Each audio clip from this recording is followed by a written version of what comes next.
both of these players were using air control champions, and you know that when Maxter gets to dance around versus an Anarchy, it's always a good time. Certainly is, especially on Insomnia. We've seen a lot of kills in the past, but we saw it a little bit differently this time round. It was a very methodical approach, but both players just trying to get the edge on each other each and every single time. But in the end, though, it was Avic who came out on top. But Dramas versus Chain, I would probably say, I think it's safe to say this was an upset, considering how well Dramas has been performing so far as Chain took this one 2-1.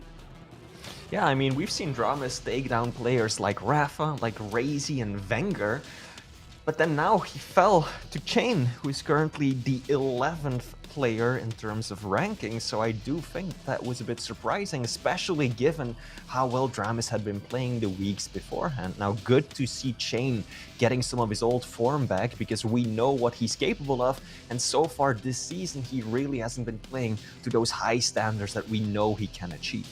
Yeah, Zeneku can definitely achieve him. It's just a matter of time and when, really, in terms of how he wants to go about it here. But against lots of Killson, Zeneku knows exactly what Killsons are like. As quite a few months ago, they were both training buddies for a very, very long time, just trying to learn off each other, but at the same time trying to improve off each other as well. And this was a good example of Killson just continuing on with only that one loss in the Pro League so far. It was nothing short of spectacular, considering what he's performed and what he's done against previous opponents here. But for Zeneku, you know, he's still looking to try and learn and try and perform a little bit more here. And like I said, though, it is just a matter of time with Zeneku just continue to improve, and probably one of the most practiced players on the circuit at the moment. Absolutely, but Killson proved to be a bit too strong for him to handle, as Killson currently #1 on the global leaderboards, playing absolutely out of his mind. Now, someone else who also had an incredible game was Rafa, and to me, this matchup really was the highlight from last week, right? It all came down to that final map. We're going to see the final kill in just a few seconds, no doubt. It was right here on Awoken, both players going into overtime, one frag to decide it all, and then we had Rafa play an incredible out-of-control game for 2 minutes straight, being as evasive as possible on the Nyx. It really seemed as if Razy was going to take it. You can see it right here, 5 seconds left, and Rafa hits the shot to bring them into overtime, and what hell of a series that was. I wonder if Rafa had flashbacks of his matchup against Dramas, where the final map was on Awoken, and he was probably thinking to himself, nah, I'm not having this again. It's happened once, I'm not having it twice in a row, and managed to obviously rectify his mistakes, was able to adapt and realise what he did previously, and now we're just being a little bit more evasive, as you rightly mentioned it. But yeah, some great matches across the board from last week, but we will have to talk about the schedule shortly going into, because we do have 4 great matches once again. And of course, like I said before, this is just after the halfway stages, so it's crunch time for a lot of his players in terms of seeding. Oh yeah, we're really starting to see some of these positions cement right now. We can clearly see who's at the very top, right? It's Killson currently dominating the rankings, followed by Rafa, not too far behind, and then we've got Avic there as well. Wenger, Razy, Zeneku, the 3 maestro men following up on one another, and then we kind of get into the second half of the leaderboard, where we've got Dramis, followed by Nosfa, CNZ, Maxter, Chain, and then towards the bottom we have Spardy and Saigip. Now, even though some of these players are trailing, you can really see that the difference in terms of points and money earned is really not that big, right? Saigip is only $200 behind Spardy, who's just 50 behind Chain, who's just 50 behind Maxter. So everything there can very easily be changed as we move into the second half of this season. I'm still curious to see where Dramas is going to place overall, because let's be honest, the man is at a very tough road, and during the first half of the season, every single opponent, almost all of them, were very, very difficult, really challenging, and hopefully he'd probably think to himself, right, should have not an easier road, but an easier second half at least. But already losing to Chain, it's not really something he expected, but he's got to play Killson later on, which is going to be a tough feat in itself, but from the way Dramas has been playing before, there's no reason why he can't do it either. Absolutely. Now, there's a lot left to be said about Dramis and Kinsel, but we'll save that for a bit later, because we'll have all the time in the world to touch more upon this matchup. But for now, we're getting ready for our first match of the day, and that is going to be Zeneku versus CNZ. Certainly is indeed. Zeneku, you know, in terms of last week, he probably thought he could have performed a little bit better against Killson, could have been a little bit more evasive, could have been a little bit more difficult to approach in a lot of the engagements. But this time around against CNZ, we haven't seen a lot of CNZ either, have we? We've only seen him play just a handful of matches, so we don't know exactly what he's going to come out with, as he's been playing every 2 or 3 weeks in this Pro League so far. So I'm interested to see if he's improved on anything going up against Zeneku later on in a second. But I do have to pick some bans here. And Flea, what's your first thoughts? First thoughts, let's take a closer look. Starting off on Corrupted Keep, Zeniku's pick, where we're getting the Galena versus the Strog, two very powerful and commonly used champions. Map 2, Blood Covenant, picked by CNZ, where we're seeing the Slash spring into action versus Nyx. Also, not unexpected, we're having an Antina ban. That's pretty common because she really is the S-tier champion when it comes to that map. And then lastly, on Awoken, we are getting the Sorlag versus Ranger. I'm seeing a lot of pretty standard matchups here, especially on map 1 and 3. Nyx versus Slash, that's going to be an interesting one. We've seen it pop up a few times in the previous weeks. I would generally favor Slash when it comes to that, just because of the added mobility. But still, I think at first sight that this is a very balanced pick and ban. I think it is as well, and I think in terms of the first map, I'm quite surprised Zeneku actually selected Corrupted Keep. He must be pretty confident, because there was actually a time before where CNZ was against Rafa, again in the same format, and he actually defeated Rafa pretty easily on Corrupted Keep. But then again, it's just moments of greatness as well. There's been times where CNZ has looked flawless on Corrupted Keep, and there's been times where he just hasn't. But that could be something due to the champion picks as well. So it could be a lot of numerous things here. But I'm excited for the Blood Covenant game. I think with the Slash for this next, it could be a methodical but interesting matchup. Of course, Fiend have been banned pretty standard, so to speak. It gets banned literally almost every single time, or in the previous map, just in case. And when we get to the final one, Zeneku is also statistically quite good at Woken. So if it is all tied up, then Zeneku should be pretty happy with the map cycle he's got to go through so far. Fully agreed. Now, looking back at the match history of these players, they really haven't had the chance of going up against each other all that often, mainly because the Pro League had been split between the Americas and Europe for quite some time now, but the only time they've really faced each other was pretty recently on the Iron Fist LAN, where it was Zeneku who managed to secure himself a 2-1 victory. So that's all the historical data that we have to go by. Yeah, it's all we got so far, I'm afraid, but I think that's what makes it even more interesting as well, to see exactly how these two are going to come at each other. I think a lot of people will probably assume that Zeneku will be the favourite going to this matchup, considering his practice regime and what he's done previously in previous weeks and previous matchups against certain opponents. So there's no reason why you probably think he can't take down CNZ either. But from what I've seen so far, CNZ's actually been pretty decent. He's currently going 3-2, and it's not exactly the opponents he's been struggling against. For example, he took Rafa to that map number 3, as I already mentioned. So this Corrupted Keep game could be everything for Zeneku, because he knows that even though he selected the map himself, I still find it quite surprising, considering that he's been off and on in terms of CNZ doing so well on Corrupted Keep in the past. But do you know what? If Zeneku thinks he could beat him on it, then I'm just gonna leave him to it and see how he cracks on in his first map. Absolutely. Now, this is going to be interesting to see how Zeneku approaches this, because both of these champions have very distinct playstyles. On the one hand, you have the Strog and the Peeker. Has a lot of mobility with the crouch sliding, plus the Peeker ability helps out tremendously on this map because there's no railgun in play. You don't have a tool to quickly take down the robot from any distance, and that can help you get a lot of free damage in. Now, on the other hand, Zeneku is running Galena, so he has a lot less mobility, a lot less acceleration to work with, but if he can hunker down on, say, the heavy side of the map and get those totems set up, he can generate his own mega. He can get that elf overstack going without ever having to venture on the other side of the map. So we're going to see a lot more mobility come out of CNZ, but it will be Zeneku who's able to throw down that totem mid-fight or create himself a fortress to defend against those attacks from CNZ. So two very distinct playstyles, and that should make for an interesting matchup.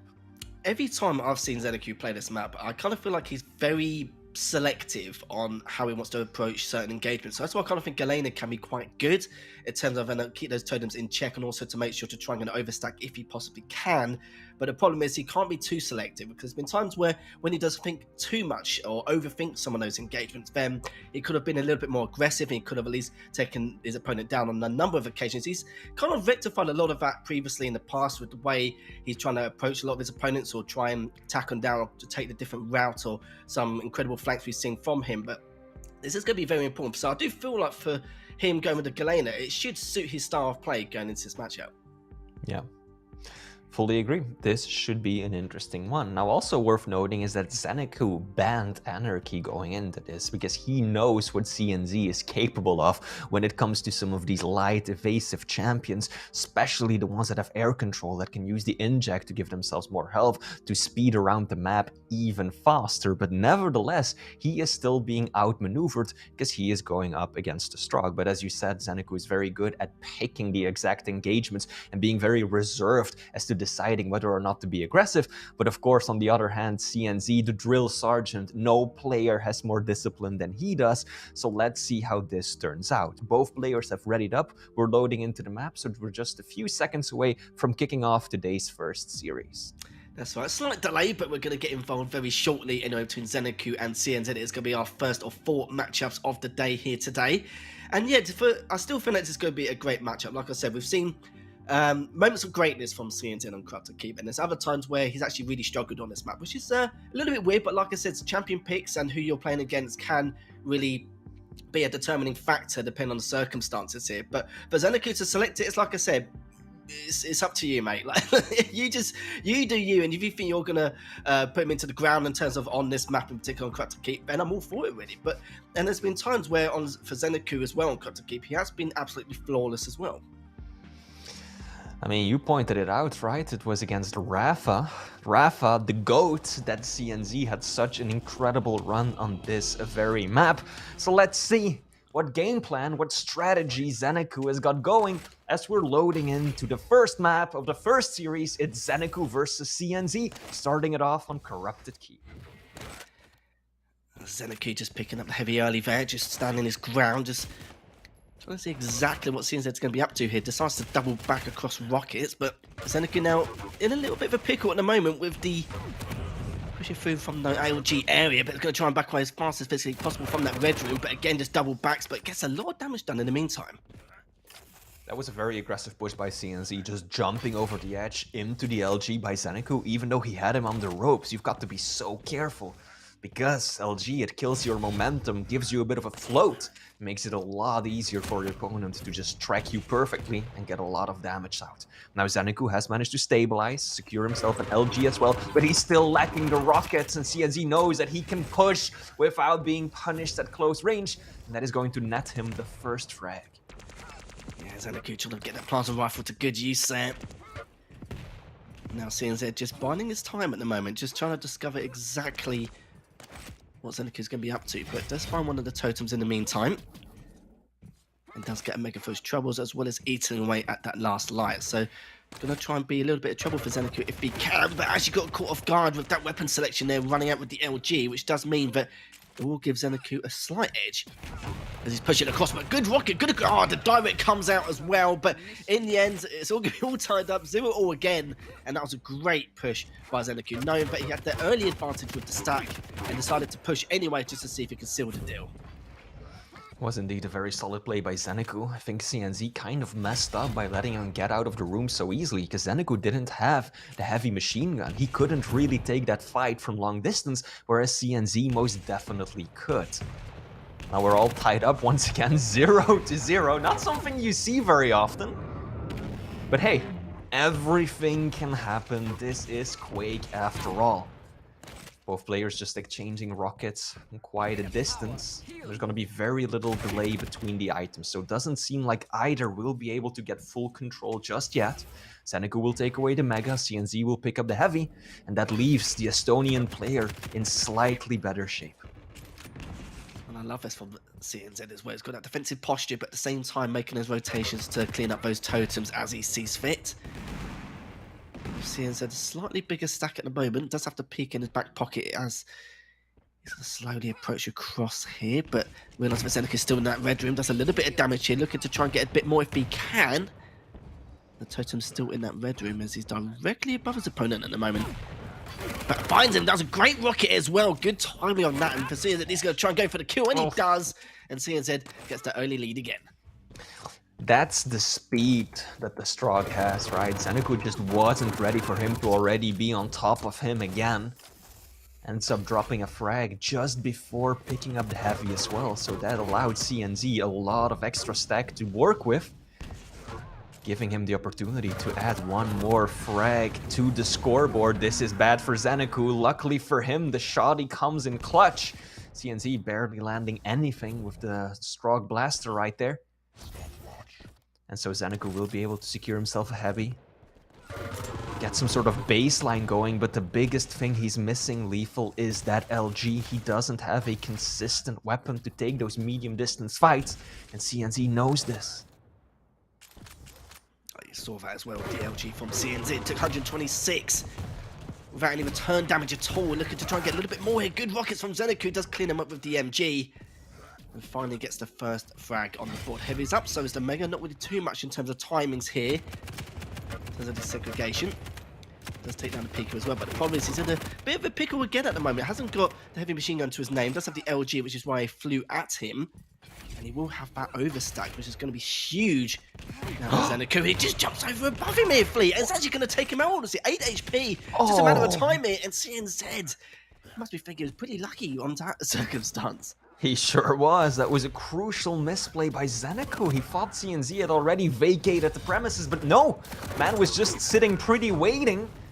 And one hell of a trap later, manages to get a frag on Zeneku, even though it was the Maestro player who had everything going for him right there. And now CNZ is expanding his lead. And Lethal, there is a fair bit of a delay between the items. This could be CNZ's chance to fully establish a first solid rotation. But hang on, Zeneku, the damage is solid, but the Peeker comes in clutch. And once again, CNZ escapes, but Zeneku thwarted his efforts to get full control. Yeah, 4 HP. So unfortunate. If he won that bout, he would have got the Mega straight afterwards also, which is why he took that risk. And CNZ now getting a huge amount with the heavy machine gun once again, and to clean him up with the LG here also, even with that totem. And CNZ will be taking him out once again, and this is what I'm talking about. CNZ mentioned during the matchup, but he's been pretty damn good on Corrupted Keep, and he's definitely showing why he is one of the best players on Corrupted Keep, and why Rafa probably struggled quite a few weeks ago. But CNZ doing a great job just recovering, pick up the Mega, and CNZ, as I say that though, Zeneku did drop down, clean him up, and this could be a time for him to try and retaliate, or at least come back with some kind of revenge few frags on the back foot. This should indeed be a frag for the Australian. And he has 3 of his totems up right now. He's got that overstack. He just needs to make his way over to the totem. There we go, 175 points of health. This is looking good, but the barrage from rockets from above. He's suffering, just 7 points of health, make it 4. Good thing he still had some of those totems around and available to him. So again, it's still got this overstack. It's just a matter of just keeping CNZ away from these totems as well. Good rocket there from CNZ just to try and help keep this distance a little bit more. Good LG again from CNZ, but even with Zeneku with the heavy machine gun, he has to try and get out of a big hole here, but does manage to in the end. And does get a little bit more health and the heavy for his troubles here. It's just a matter of when really for Zeneku here, but even then CNZ to pick up the Mega, try to do something with the peak. It doesn't get a huge amount done, but at the same time though, with the mobility of the Strog, not really too much Zeneku can do. It just needs to stand his ground and just bide his time. Those totems have really been helping Zeneku out quite a bit. Damage-wise, CNZ has been out damaging him for the past 5 minutes or so. But those totems have really helped him equalize the playing field. And now he is starting to catch up. CNZ manages to take away the Mega, but he's got very little to work with in terms of armaments. Still vote. Zeneku just holding the high ground, just trying to see if he's going to be contested for this heavy early, which he hasn't been as of yet. We'll have that next totem, but even then, no. CNZ's still trying to get all over him, but as we can see, there isn't much segregation with the timings of these items, but good catch with DLG as well from CNZ. He's been known to do this quite, he's done it at least 3 or 4 times he's done that so far. Very solid positioning by the Dragonborn esports player, catching out Zeneku multiple times now. It's really working out in his favor. Now Zeneku once again has got 3 of those totems up. CNZ really has to focus on taking them down. Oh, he drops out. That's too aggressive. He is never going to get away with that. And now, all that separates these players is just 2 frags. CNZ caught right off spawn. This is so doable. Zeneku, he's bringing it back. He's been waiting for this moment for quite a while in this matchup, but now he's actually got the opportunity to come back still. But then the problem is he hasn't got all the totems he has in the past with that overstack, which will cause a few issues, but the whole point of those totems was to help try and recover and try and get map control, which he already has done. The only thing he needs to do now, though, with these engagements is keep it as clean as physically possible without taking too much damage and not getting too overzealous here. It seems like that's exactly what Zeneku's doing at the moment, but so far only a minute left remaining, needs to do something quick here. The Pika comes out, just goes straight for ZNZ, and to be fair, not too shabby either, as he's going to trap into the red room as well here. Flea takes him down again, and he's going to get the lead. Not too shabby, you were right, but CNZ gets probably the worst spawn that he could have had in that situation. He managed to do a fair bit of damage, yes, and that would have given him a fair opportunity to contest afterwards, but then he ends up spawning in the red room with nothing but that heavy nail gun. And that was an easy kill for Zeneku, and now it is CNZ who's trailing. 30 seconds, 1 frag, he's going all in, but he can't come out on top, not yet. And now 20 seconds for 2. It's still possible, but he needs to take this fight now. And Zeneku can just sit here and wait, burn the final few seconds away. And CNZ, how can he approach this? He just has to rush. Plus forward, that's all that he can do. But it won't work, not today. Zeneku can just delay the spawn, and it will allow him to take home map 1 with a 1-point difference. Well played. CNZ had the winning frag for like what, the 9 minutes of that matchup, something like that, and for Zeneku to bring that back, it was, well, you could see his game plan is just, we're waiting for him to get the initial moment to have full control and have the overstack as he sees fit, and we saw eventually around that 9-10 minute mark. And even then, that spawn trap on the red room was a bit unfortunate for CNZ, but if you force the spawns out like that, then that's the kind of circumstances you're going to put yourself into. But it's a shame that for CNZ, he played extremely well from the get-go, was really decisive on when to take some of his LG bouts, but also trying to catch Zeneku with his trousers down, and he had done that at least 3 or 4 occasions. One of the deciding factors in the comeback, I think, was that Zeneku was able to more consistently get his hands on the lightning gun. I was looking at the statistics, the damage, around 4 or 5 minutes into the game lethal, and Zeneku only had a few hundred points of damage with the LG. He had a high accuracy, yes, but CNZ was sitting at like 1400 points of damage with the lightning gun, and that just shows that CNZ had been doing an excellent job at denying access to that weapon and not allowing Zeneku to really get into a rhythm and being able to consistently challenge those medium range fights, and that was instrumental to CNZ getting that early lead. And once that held up no longer, Zeneku really started getting into his own, and I think that that was a very important part of him being able to make such a comeback happen. Yeah, it's just a matter of Zeneku getting into the rhythm, wasn't it, once he got the LG in hand, and also keep CNZ away from at least engaging or contesting that weapon, because we know how powerful it can be, but then again, Zeneku was just prioritizing the plasma rifle from the get-go, and not really so much the heavy machine gun, just trying to catch him a little bit, just to force him away, or at least force him from trying to rotate from a different angle. We saw it time and time again, which is why he was prioritizing that plasma rifle the entire time, but was a little bit worried, like CNZ, he was up 6-1, 7-1 at one stage, and we knew that for Zeneku, the only way he was going to come back is with the overstack, and also making the right plays, the right decisions at the right times, and also trying to get as many of those items as physically possible, which he had managed to do throughout the majority of that last part of the match. Probably the last 2 or 3 minutes here, but you can see for CNZ, sadly, he got a little bit desperate, couldn't really use the mobility to its full factor, but crazy stuff though, like going from 6-7-1 down to be able to reclaim and actually come back from that. Yeah, I think there were also a few situations where CNZ definitely overplayed his hand, right? There were, I think, 3, maybe 4 situations where CNZ really just challenged Zeneku, dropping down onto the LG from around the heavy area, pushing for mega off spawn when all he had was the machine gun and Zeneku was already in the room. Those are free frags that he was giving up to his opponent, even when he had the greater mobility. So, bit of a mix of factors, as it always is, that ended up deciding map 1 in favor of Zeneku, but that is all done and dusted. This is map 2, and we have 2 very fast, light, squishy champions going up against each other. Zeneku running Slash versus CNZ on next. Love a bit of slash me flee. We're going to see exactly how he's going to do against CNZ's Nyx here, and it's going to be a very calculated matchup to begin with. Oh, you can see there at least try to catch in there, hit the first rail, but he's going to try and go for the second, which he does. Will he be able to make it the third? Yes, he does, and that was exactly the start CNZ was looking for. Xanaku may have really hurt himself with that opening play. He was delaying Mega. He delayed Mega by nearly 10 full seconds, Lethal. But now, CNZ, after landing those 3 rails in a row, can now just kind of take over the rotation that Xanaku had started. Luckily for him, CNZ left up the heavy, so that gives him a lot of starting stack, but that went disastrously wrong. Yeah, that was a bit unfortunate there.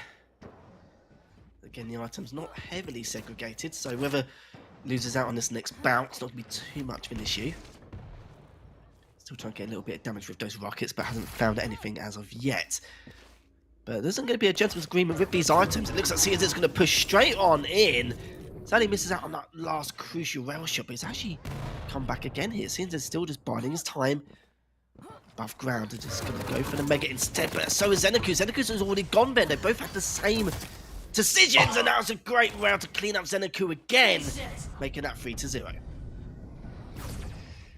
And that is one of the advantages that Nyx has over Slash on this map. Slash is incredibly strong because of how fast she is, but that wall jump gives you so much verticality. Very useful to dodge rockets and also to keep control of the railgun. Now, Xanaku, of course, a pro player, has no issues making those jumps with Slash, just getting that speed to work with. So he does secure himself a railgun with relative ease as well, but CNZ definitely has the easier time keeping a hold of such a critical weapon.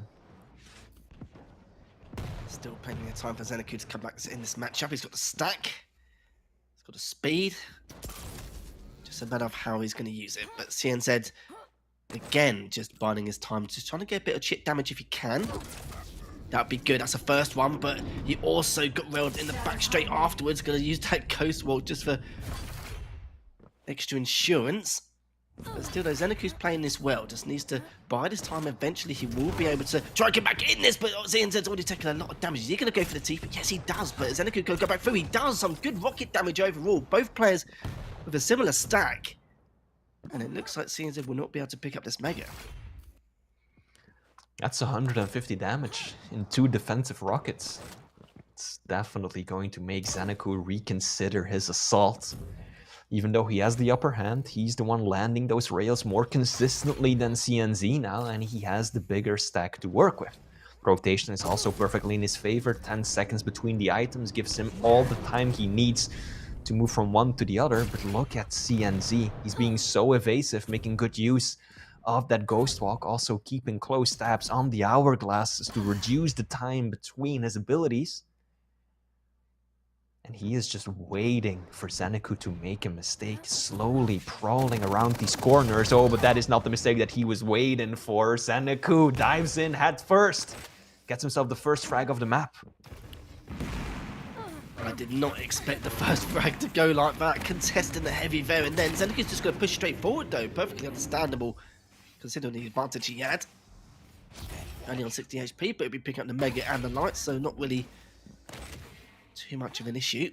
With CNZ directly below him at the moment, and the question is CNZ? No, he's not. It looks like he was thinking about it at one stage, but decided to pick up the Light instead, and just let Xanaku have all the items. And Xanaku's had the items for quite a while now. Just looking at it so far, CNZ has picked up only 2 of the major items, 14 lights, and Xanaku's had 14 of the items so far.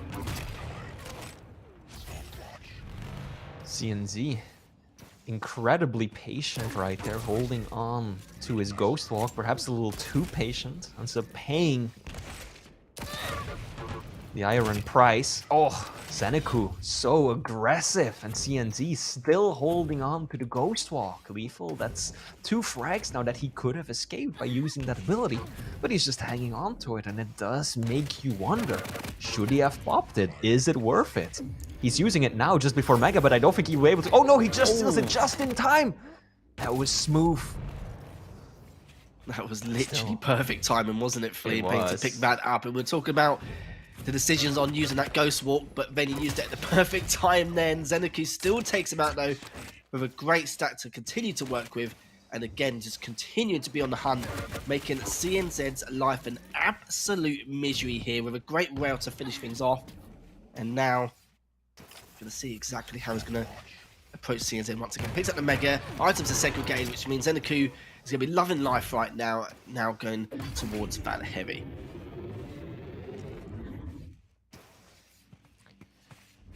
I'm definitely puzzled as to what CNZ's strategy is when it comes to the Ghost Walk. That's 3 frags now, lethal, that he has dropped while he had the Ghost Walk ready to go. And now there's definitely something to be said about not using the Ghost Walk when you're a few points away from dying and you know that there's a real good chance that you're going to end up dropping that anyways, even if you can escape that one fight. But I don't feel like it was always such a situation. It does seem like there were times where he could have popped it, restacked, and gotten out. But instead, he's lost 3 frags. Yeah, I do agree to a certain extent, because it was a little bit strange. But look at the stack CNZ has. Oh, and that missed jump as well. I was going to say it's going to cost him, but do you know what? It's probably done him a favour here. That one, I always say that on the odd occasion, someone makes an accidental good play, but that was a great example of it. The fact that he made out he was going to go up top, misses the jump. Oh, maybe he did that on purpose. We don't know. But again, CNZ was a good play from him, taking advantage of the matter. Zeneku now looking to try and back away. CNZ looking to pick up the heavy. It could be making a comeback here. Still only 1 frag between the two. 3 minutes left. And still CNZ is on the hunt with that Ghost Walk coming up in the next 20 seconds. Oof. Don't think that was intentional by Zeneku, hitting that pillar. Killed his own momentum, stopped him from making a push on the Mega. He's still railable. He's got to be so careful because we know how hard CNZ's been hitting with that weapon. 60% rail for both of these players. But the weapon doesn't come into play in that fight at all. That was just a messy brawl right up close. Rockets at point blank range. And it does allow CNZ to tie things back up. That was sick! Zeneku knew exactly what he was going for right there. He knew just how weak his opponent was. Read his movements perfectly, using that health bubble, the small armor as bait. And then the rail to secure him. 1 frag of a lead once again. Read him like a book. Absolutely love it. And Zeneku's going to be happy with this lead because he knows at some stage CNZ's going to have at least a couple of Ghost Walks we can potentially use aggressively here. It's just a matter of how and when. Mega picked up for Zeneku now. He's going to be looking for at least a 2 frag lead to finish this map out if he can extend his lead. As CNZ extremely weak at the moment. CNZ gets a very important rail just to add a little bit of chip damage here, but Zeneku again picking up the heavy. Now he's able to try and get away, but gets hit by another rail. So these rails from CNZ is so important in order to try and claw his way back. And the Mega's up going to be in the next 2 seconds. Again, CNZ with another great rail. And Zenecu's going to have to re-rotate back around. And I'm not too sure if he'll be able to pick up the heavy here. He may even just leave it, considering the position he's in. Once again, a solid rail. 1 minute left to go. CNZ, all he needs to do is force out 1 good engagement against Zeneku, but those rails, they hurt so much when you're a light champion and you don't have that much stack to work with in the first place. Again, they're trading, and that ends up favoring Zeneku because he's the one who can just plus back. He can play it slow, but no! Just a little too long of a hover. Catches too much airtime, and CNZ will punish him for it. No. Surely the Estonian will find the frag. Oh, it's a trade! It's a trade. Zeneku is still 1 point in the lead. CNZ gets the better spawn, though, right at the heavy, but can he find him in 20 seconds? Slash is oh so fast, and CNZ, he doesn't have the opportunity to go for the rail. That's been a critical weapon so far. But he does have that Ghost Walk if you use it aggressively to try and catch him out. But will he be able to? Yes, he does. He's going to try and use it to avoid the trail. Will he expect it, though? 5 seconds left as he tries to push on forward. But will he be able to catch him? No, he will not. The mobility is just way too much. And I must give props to Zeneku, considering the position he was in down below, but that bottom mega area. Ferrari peeking for dear life Yeah. around that point, just trying to survive and try and get as much damage as possible. And in the end, getting the trade, which is not just an important trade, but it was the trade he probably so desperately required. Yeah, indeed. And I think that that was really the best that Zeneku could have hoped for, because CNZ should have been able to walk away with the frag right there. And if he had, this might have been an entirely different result. Gets the frag, manages to pick up the health bubble, the small armor, Mega not too long afterwards.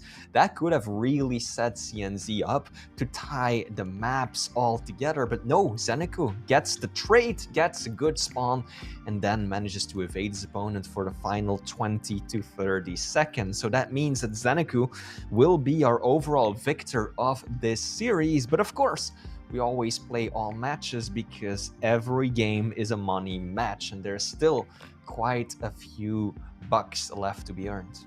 And strategy and all that malarkey aside, did you see the aim skill from them two as well? 62% rail from Zeneku and 65% of course for CNZ. Just so both of them were at each other's throats with those rails, and not basically just making it look easy to a certain degree, considering some of the shots they had to hit. It was not something we normally see. With two light champions, especially on Blood Covenant like that, you normally get 30s, 40s if you're lucky, maybe 50s if you're playing absolutely out of your mind. But the fact that they were both playing a very heavy rail game just to try and get an extra chip in order to try and counteract each other, to try and go for those items as well, was just massive. And I think at one point Zeneku must have had, I think I'm trying to mention that, I think it was like 14 items at one stage, to CNZ only having 2, just literally just doing everything he could to make sure that CNZ was having, well, just being in a world of trouble in that instance. But we're going to the third map now to see exactly if Zeneku can make it a clean sweep, or if CNZ can maybe at least claw a map back. But I'm pretty happy with what I've seen from CNZ so far. It's just the consistency towards the end of some of his maps.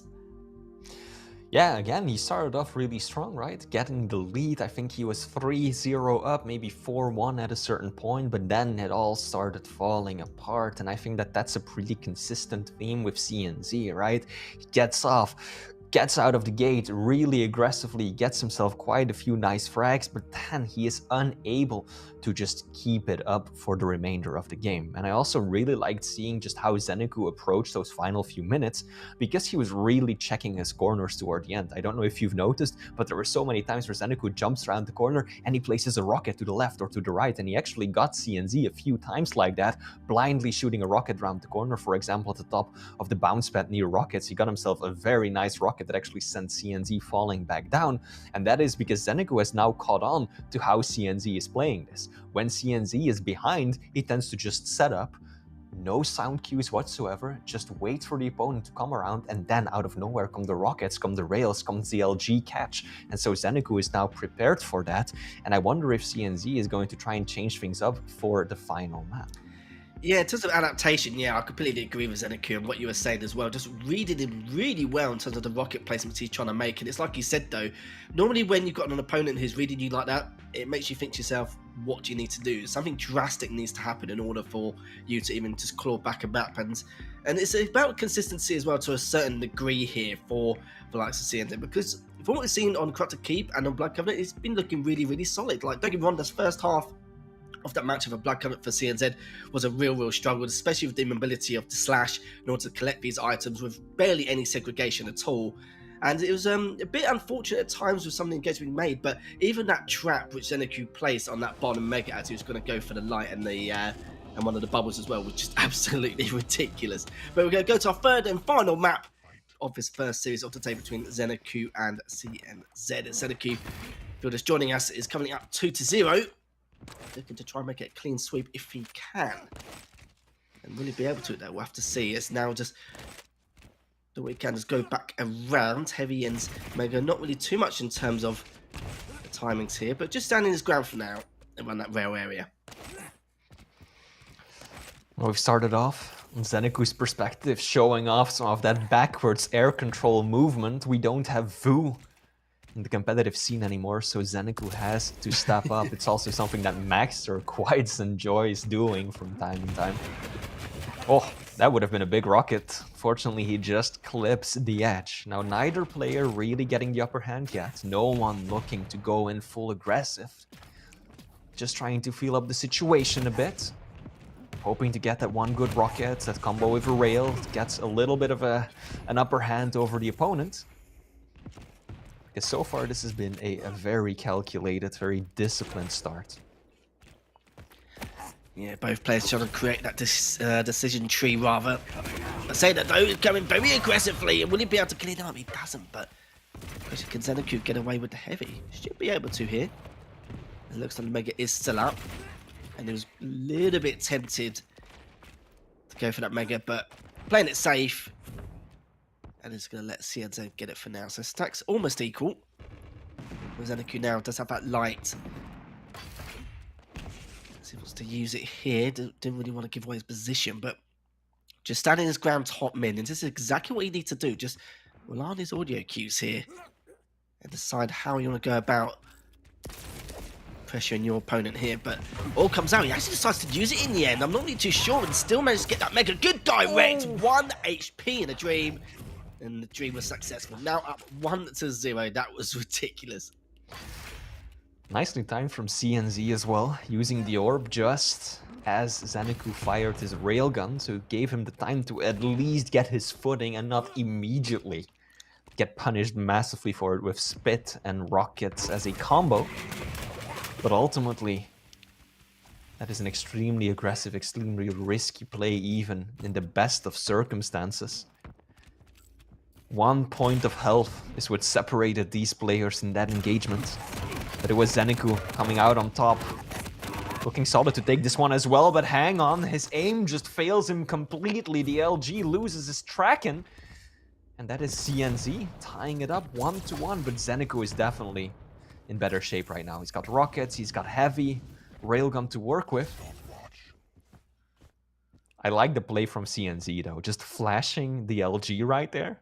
Aiming, pre-aiming even around the corner, just signaling to Xenoku, you don't have this weapon. You can't fight me at the distance that you would have to.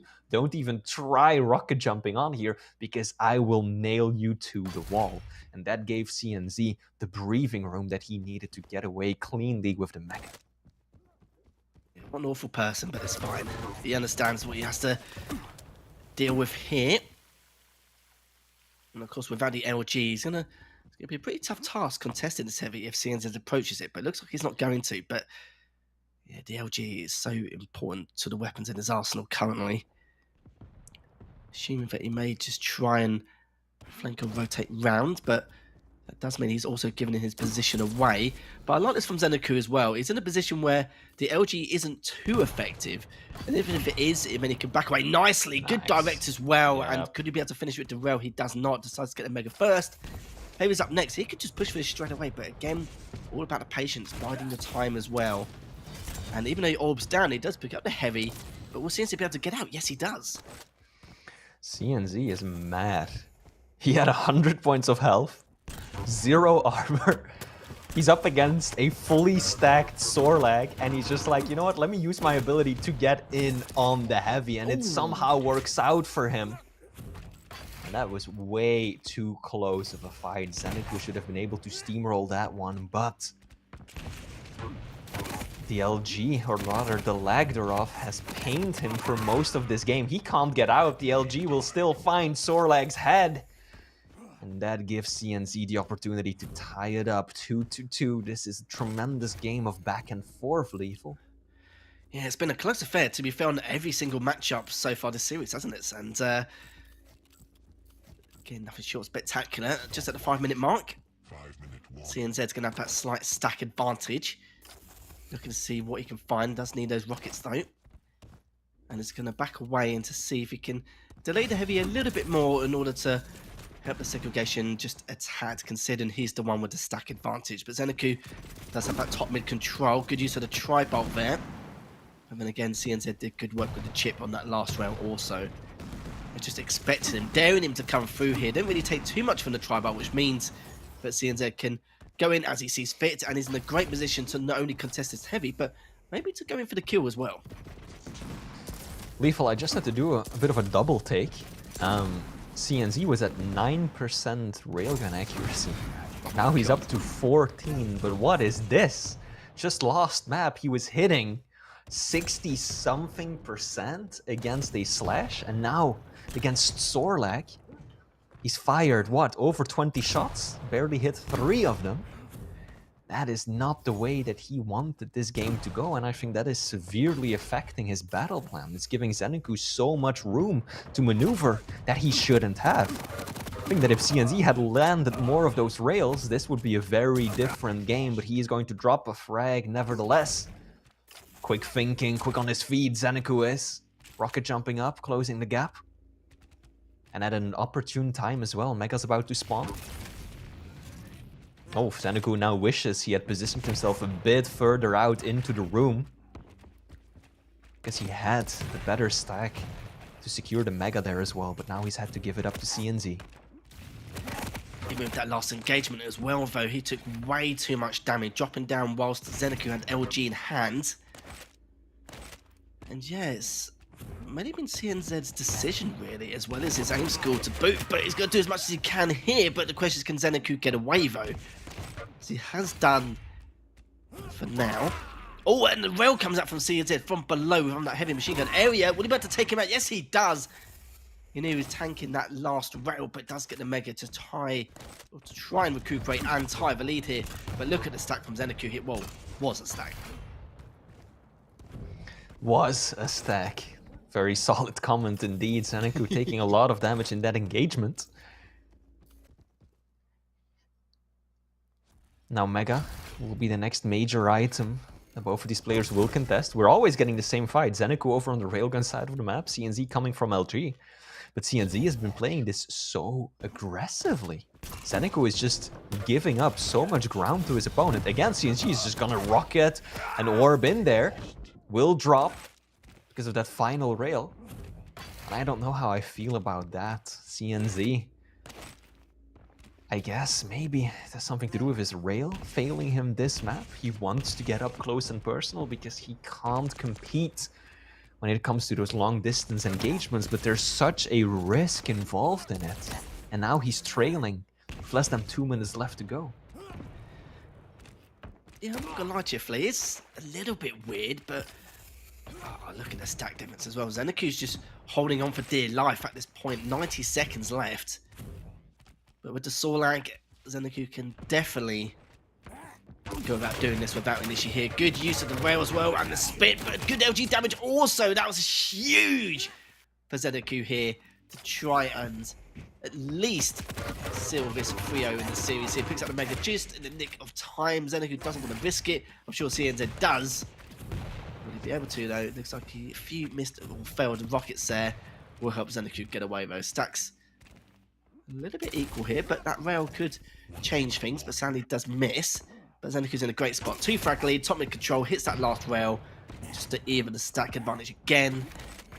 This is where Zeneku's got to be quite decisive in what he wants to do. He got caught with his trousers down just at the wrong time and the wrong point. 45 seconds left, and look at he's got the Mega also, which means for CNZ, this is easily doable for him to try and make a comeback. Never mind. 2 point blank. That's around 240 points of damage to the face. CNZ murdered. He felt he had Zeneku on the ropes, and in a way he did.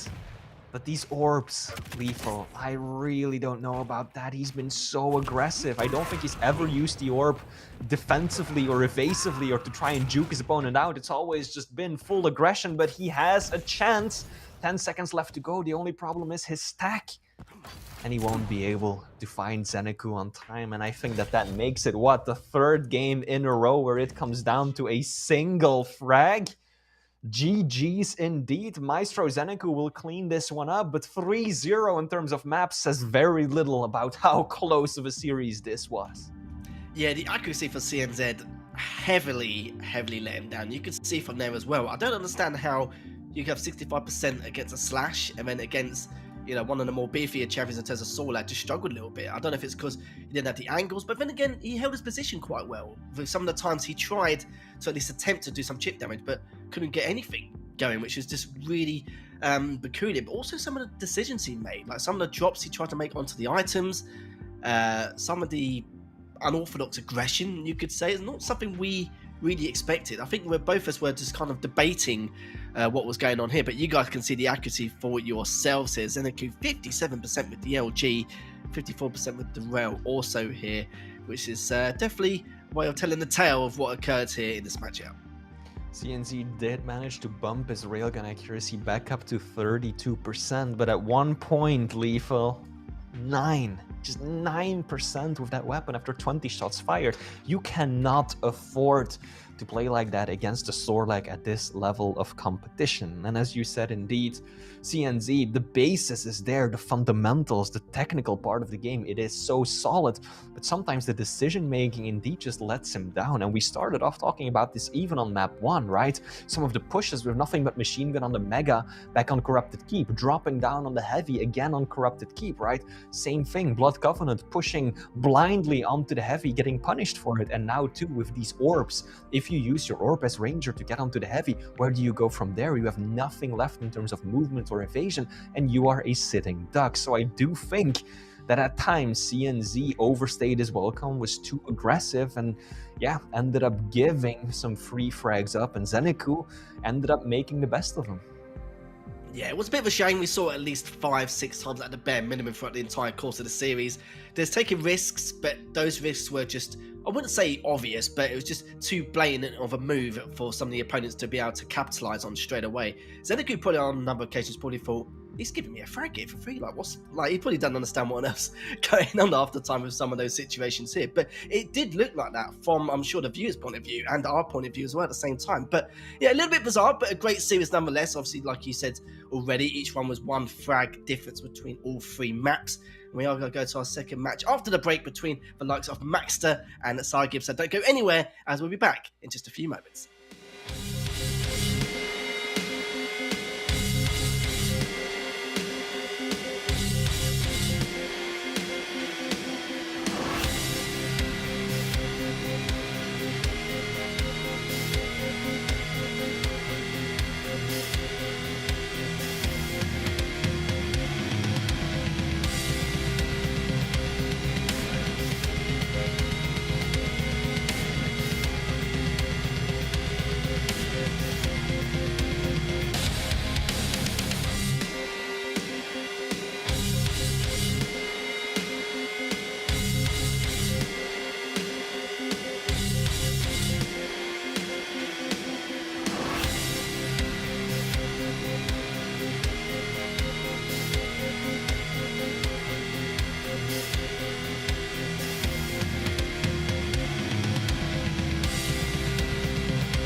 just had a close match-up as the first series of the day, but going into the second matchup between Maxter and Sygib, this should be another close affair indeed. Joining me, Flea, as always, and I want to at least try and pick your brains a little bit here, Flea, about this matchup and tell me what you think and how it's going to potentially go down.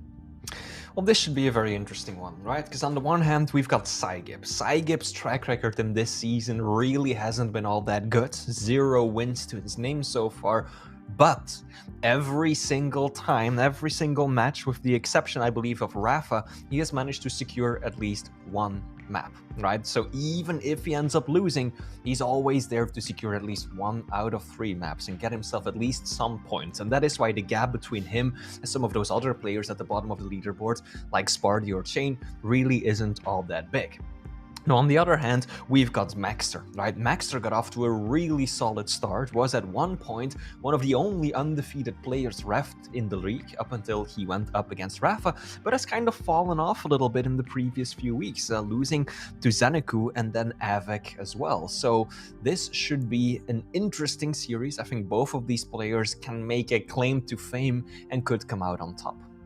Yeah, it's been a shame for Sygib. It's kind of...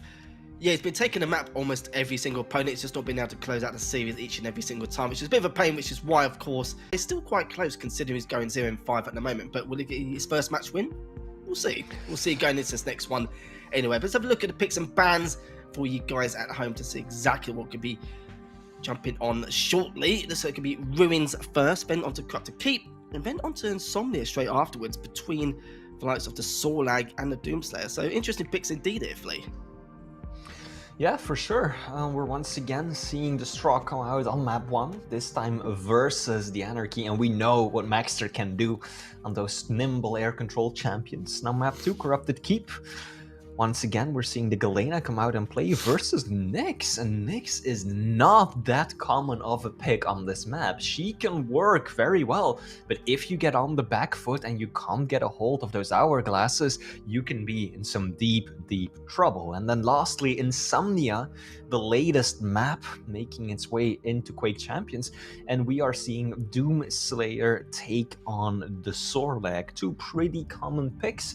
No Ranger, who is at probably the #1 champion on that map, at least in pick rates, but still 2 very popular champions.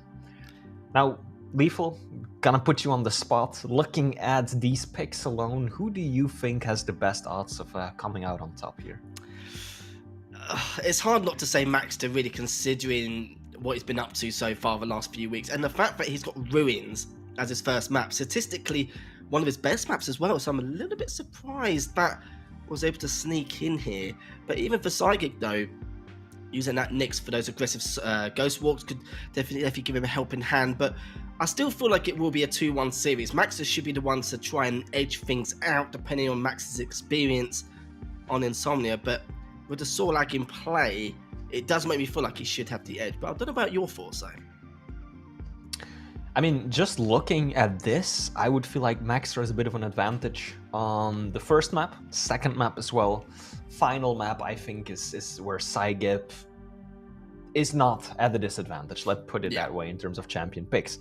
Now, looking at this in a bit of a historical context, Lethal, these players have had 4 matches over the duration of the Quake Pro League. Maxter has won every last one of them, and Sygib has only managed to secure 1 single map over the course of all those 4 matches they've played against one another. So the odds are most definitely stacked against him, and indeed, I'm going to side with you on that. I'm going to say 2-1, maybe even a 3-0 for Maxter today. Yeah, don't tell Sygib those stats, because that's definitely not going to give him any kind of... I hope he's not listening right now. Exactly. Give him any kind of morale boost at all going into this matchup. But of course, you know, it's spread out over a long period of time, isn't it? But it still doesn't matter though. The stats, you know, stats don't lie. It's still the same outcome each and every single time. It's just a matter of how and when, really, isn't it? But even then, I still feel like Sygib will claw a map back. I do agree with you that Insomnia should be the map which should be able to at least grab 1 away from Maxter out of the 3. But even then though, you can see from there, I'm surprised Ruins was not removed at the start. I'm not surprised by it entirely. I know that, of course, Max has a few maps which is in his arsenal in order to try and have a good start of the series. But for Ruins to be left there, maybe he's not too sure statistically what Max normally aggressive on. But for Max, though, he banned Awoken straight away. You know, but for Psychic, he's been very, very strong on Awoken against numerous opponents this season and last season as well, funny enough. So it depends to see if Max can continue what you said on terms of the stat line and actually be able to try and at least secure this victory as well. But I'm sure Psychic, again, doesn't want to go 0-6 also. Yeah. Now I'm watching both of the players jump around in warm-up, which has just come to a close. So we are about to jump into the first map of this wonderful matchup. We're starting it off on Maxter's point of view. He gets the desired spawn. Heavy is, of course, what he wants as a light champion with no starting armor to his name. And he gets himself the LG and the railgun as well. And just look at this positioning right now. He knows that Saigip is lacking those key weapons and only really has the rockets to work with. So Maxter is now trying to deny access to those other weapons. I like what he's doing here. Almost feels like he's baiting Saigip, moving into the mega room saying, hey, I'm out of here. Why don't you just drop down and pick him up? But nope, Saigip, rather too smart, sees through the scheme and waits for a more opportune time to drop down and get himself at least a railgun so far. Still no LG, those rockets need to be insane, and they are! 150 with the rockets into the flick rail. Saigip was really caught in a bad position right there, though. No LG, missing that opening rail. He should not have been able to get away the way he did, but his aim, we know he's a brawler, we know he's got some incredible combat skills. And that is what saved his skin right there. Yeah, incredible stuff from Saigip already. Hopefully that's not too short in terms of what's going to happen in this matchup here. Saigip needs to keep up with his consistency. It's what's been his issue this season. And he knows that as well by any means. So it's just a matter of trying to be able to correct things enough here. But some good damage with the tri-bolt so far. Just trying to keep hold of that T-junction there just to make sure that there is absolutely no way in hell that Max will be able to try and approach that towards the Mega at all in the slightest tier. Good use of the angles, going for two, going for the third, but the inject comes out, does decide to back away, but you know, Saigip did have the advantage. He just didn't want to get too overzealous here, just wanted to try not stand his ground too long here. 41 from that last tri-bolt. And does the info he still has here. But the problem is, both items are going to appear up around the same time. And Saigip now looking to drop straight in for the heavy, but Maxter caught him when he actually thought he was actually going to go for the heavy straight afterwards and actually went for the mega. The problem is now that Maxter could get taken down. He got the LG out. Would he better clean him up beforehand? 186 from that last LG. Too many scuffles to count here already, Flea, as Maxter did a great job earlier pretending to go for that mega. Based on how many of these little fights we've had so far, you would expect a much different scoreline than just 1-1. But Saigip holding his own. Both players kind of licking their wounds, but it is of course Maxter who is able to recover quicker. Very ambitious on the rocket jump. I think that Saigip has to be ready for that rocket jump from now on. This is the third time I think that Maxter has done that exact move on this map. Picks up heavy, takes the stairs up, and then he rocket jumps straight for mega. He's got to be careful that he doesn't become predictable when doing that, because if Saigip would have had an LG in his hand, that probably would have been a tight game by now. Oh, beautiful stuff there from Maxter. Once again with that unorthodox play, as Saigip didn't have the audio cue he desired in order to react to that. Good rails to boot as well. Maxter looking flawless. Not the best of starts, but that's more due to the fact that Saigip playing out of his mind at the very beginning with his aim skill of the rail around that light armor earlier on. But again, Maxter continue with that aggression, realises that he needs to put a halt to that. To try and recover from his previous engagements here. But good LG damage and the accuracy as well. The tracking's looking flawless so far from Maxter. And don't get me wrong, I know, like I said, Saigip's also a bit of a brawler. And he is actually quite a methodical player also. But the problem is, the way Max is playing at the moment, he is riding that struggle bus a tad, but needs one more rail, trying to go for free, but it doesn't, but it hits the fourth one anyway, and able to claw his back just a tad with that second frag to his name. Saigip, a bit of a misplay right there. If he had committed, he would have been able to get away with the heavy. And Maxter wouldn't really have been able to chase with the starting weapons that he had at his disposal. But is this the start of the comeback? Oh, I like what Saigib did right there, but can he win the fight? No, he can't. Maxter with the smaller hitbox. And the LG looking oh so fine. 44% by Maxter versus 33 on Saigib's end. But I liked how Saigib went into that fight. He positioned himself in front of the Mega, didn't pick it up right away. Why? Because he knew that he would essentially waste a bit of the overstack that way. So instead he waited until he dropped down to a certain threshold, and only then did he pick up the Mega, just to make sure he would make the most out of it. Unfortunately for him, it wasn't quite enough to net the win. But he is in the better position right now, especially if he can get himself on the heavy, pick up a rocket as well. He should be looking good.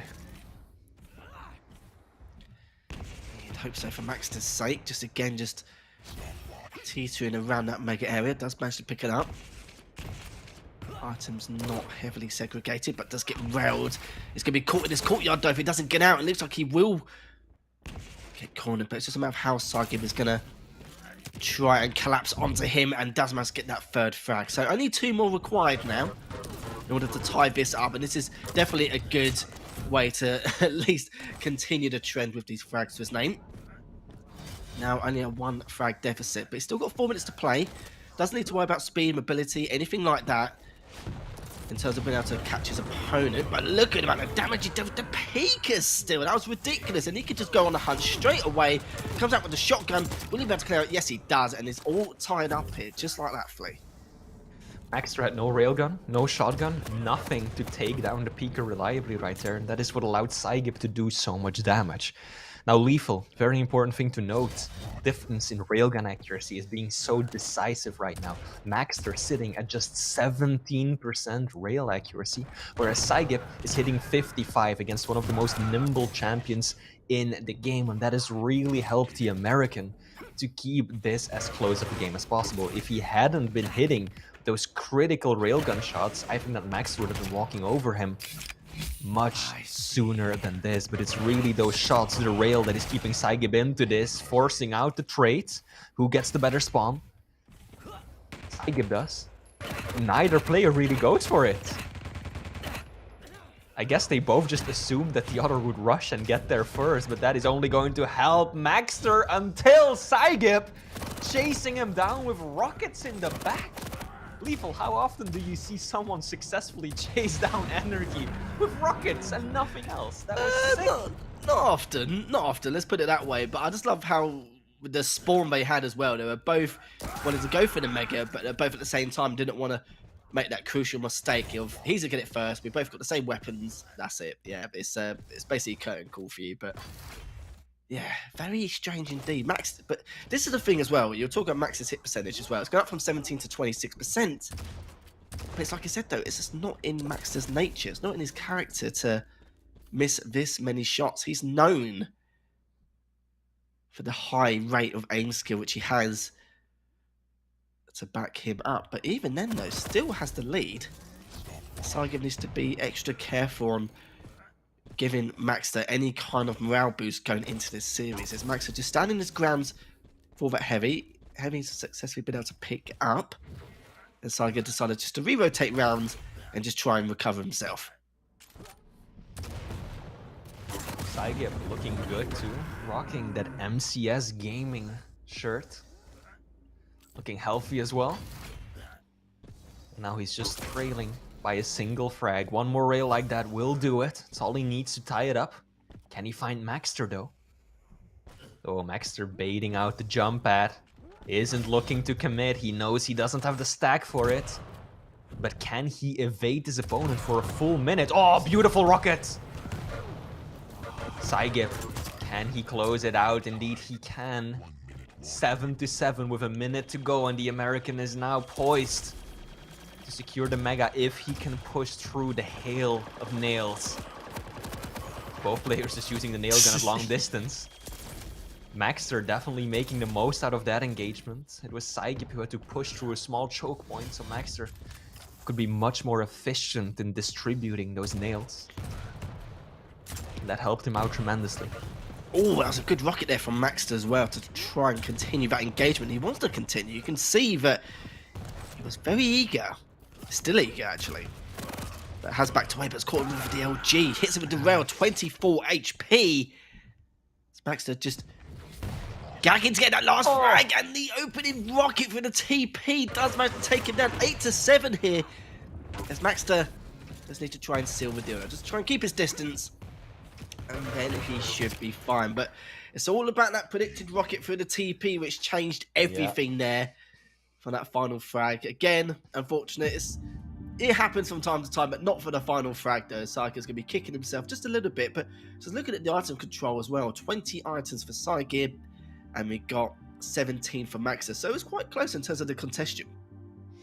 Yeah, pretty close in terms of damage as well. Now, I think much of where it went wrong in those very final engagements was Saigib going up the bounce pad. The first time he did that, I was already waiting with bated breath, because if you go up the bounce pad and your opponent waiting at the teleporter just pushes through the telly at the same time or a second before you, they can absolutely nail you while you're getting that big air. And so the first time he did it, he got away with it. Second time, Maxter was ready to punish with the LG, getting a bit of a float going, easy damage onto his opponent, and that is really what put Saigib on the back foot. And at that point, he was kind of stuck. He waited and waited and waited for an opportunity to go through the teleporter, and Maxter still got him with that final fade away rocket. A little bit lucky in the Argentinian player's end, because yeah, quite a bit of time had passed. There was definitely no 200 IQ big brain prediction right there. That was just, I'm gonna fire my last rocket as I move into the other area of the map. But still, it was enough to seal the deal. Very close map once again though, Lethal. This is our 4th game in a row where it comes down to one single point. Damn.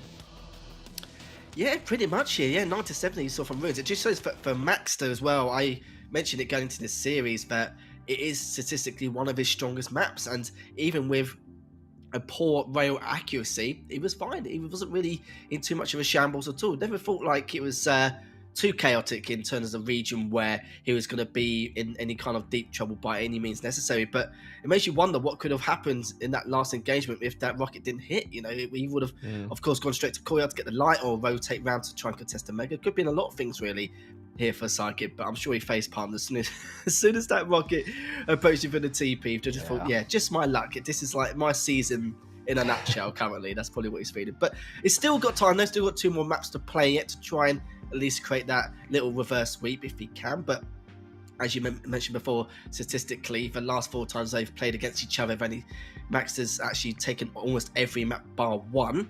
But of course, it's over a long period of time. Can Saigib change that? Well, for his sake, I hope so, because now we're going to go to this next map shortly. Of course, this will be for Saigib's pick, and to see exactly what he can do to try and turn things around. Yeah, indeed. Now, the next map, it is going to be Nyx versus Galena on Corrupted Keep. Now, Galena, she's a standard pick when it comes to Keep, right? We've seen her played so often on this map. We even got to see her earlier today, Zenek, who played her against CNZ. But the Nyx, now that is a bit of a novelty, right? Very rarely do you see light champions really being picked on this map altogether, but Nyx, yeah, you've got the wall jump that can come in tremendously useful around the center area with the mega health. You can easily get up on the sides there. And of course, you've got the ghost walk to be aggressive and also to try and evade your opponent.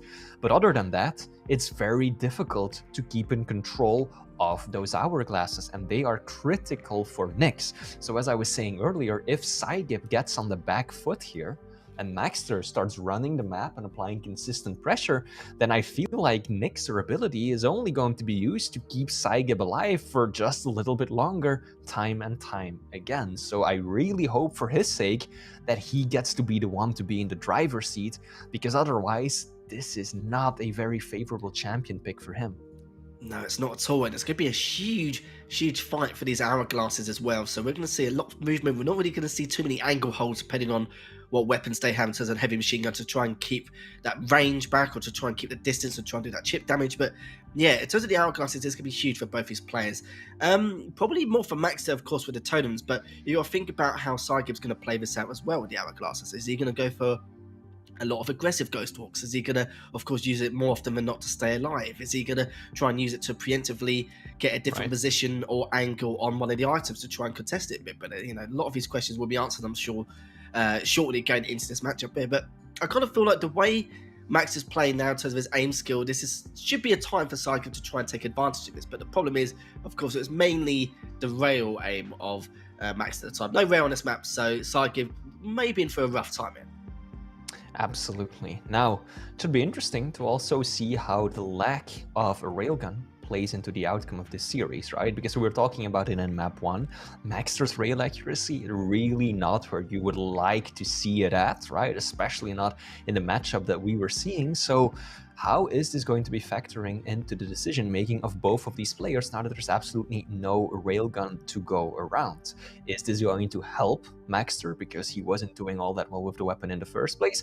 Or is it going to hinder Cygib even more because that really was one of the few weapons that allowed him to stand up to Maxter's aggression? So let's see how this pans out. Personally, I'm a little bit worried about Cygib, just both for the map in general, the lack of a railgun, and of course the champion picks. So who knows? I hope he's got a plan going into this, because I feel like this is an uphill battle for him. I hope so as well, for his sake. That's all I can say about that going into this one. But it's like I said, without the rail, I'm sure that if he knew, in terms of foresight, that Maxter was going to have a poor rail accuracy, he wouldn't have chosen Corrupted Keep. He would have chosen something probably completely different. But then again, Max's LG was good, but definitely could have been better on a lot of circumstances from what we're normally used to here. But of course, that could have been a warm-up going into his second map between Max and Cygib. If you're just joining us, Maxter currently up 1-0 in the series.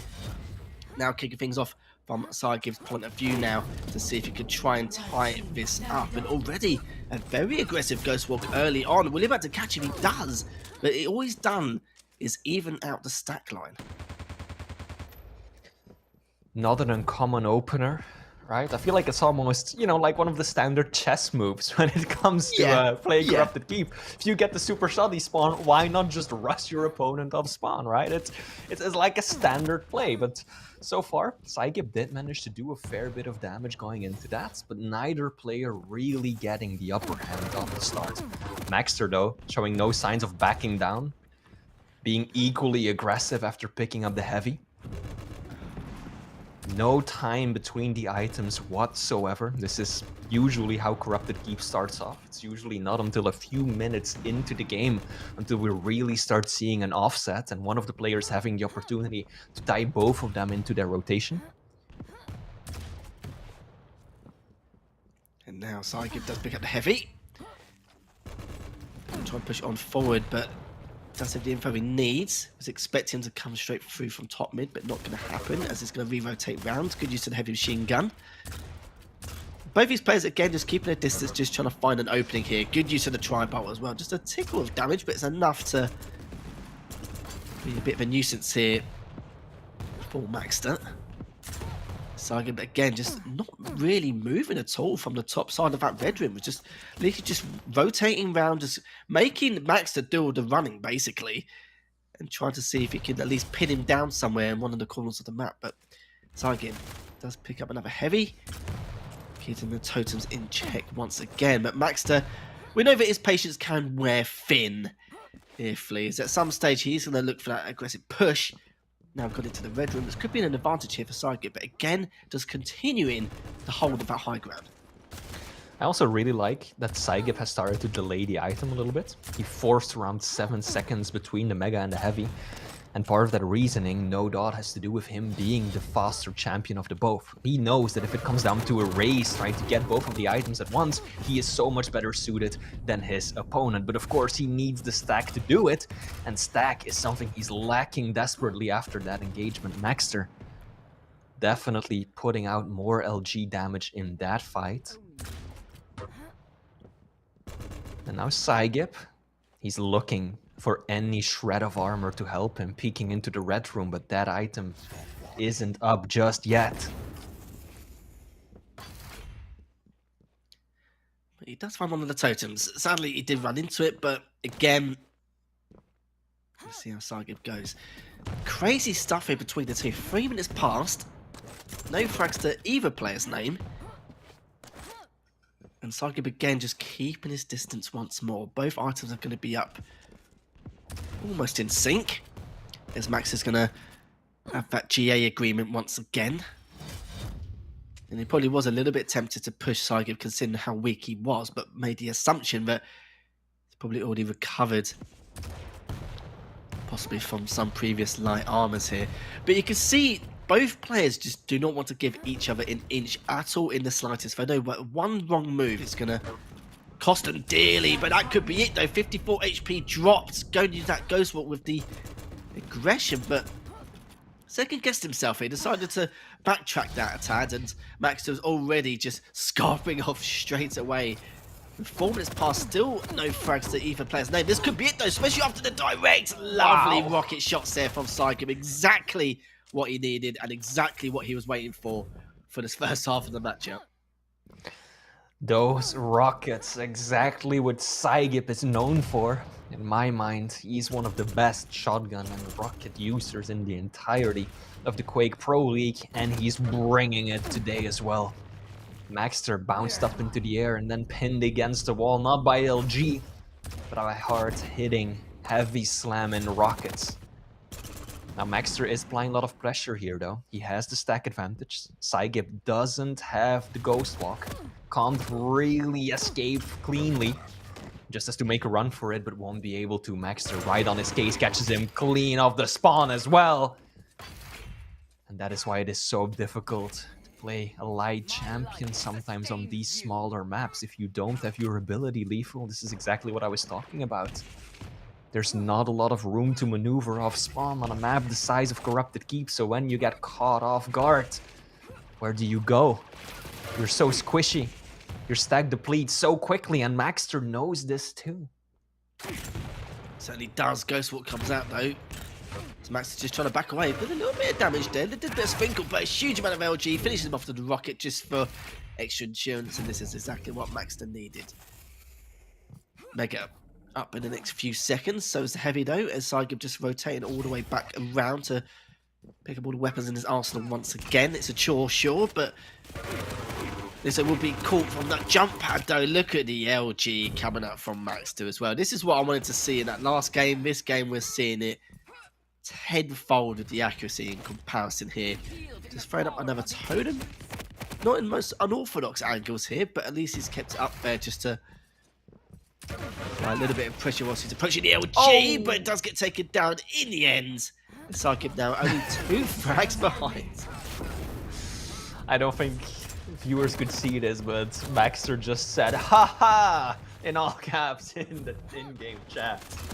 He knows that was unfortunate, but entertaining.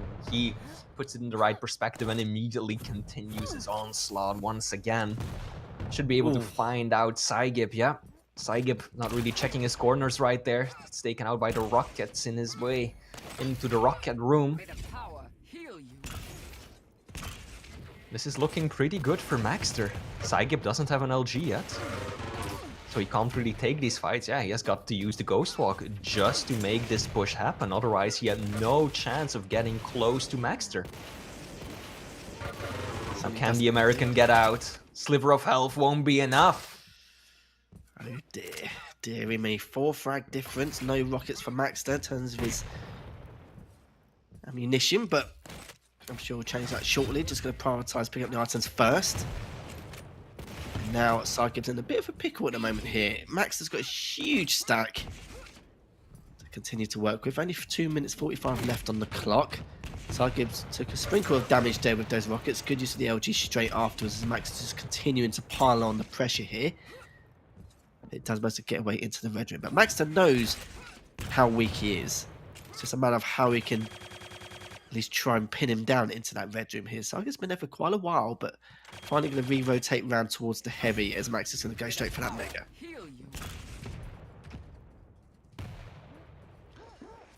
Saigip making good use of that passive right there. That is one of the advantages that Nyx has on this map. But he's still gotta make good on the initiative that he's created for himself. Managed to surprise Maxter for a moment right there, but the LG was solid.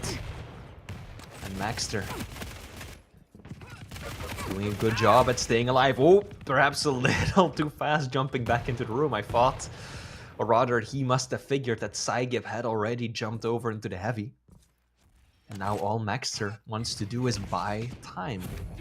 A minute and a half left on the clock. Can he avoid his opponent for that long? He's got a 4-frag buffer to work with, but Saigip is hungry. He's fast. He's got the Ghost Walk to work with. I like what Maxter's doing. Not fully defensive just yet. Yes, he's just kind of running away, but he's checking behind him constantly. Going for the LG, trying to push his opponent backwards. This is the right way of approaching this. He's literally covering every single choke point and forcing him into these choke points as well. And it's amazing how well he's been able to stay alive. So Saigip has actually been below for the majority of this over the last minute due to the fact that he's expected to Maxter to drop at some stage, and he just hasn't. He's just been standing his ground up top, just constantly recovering.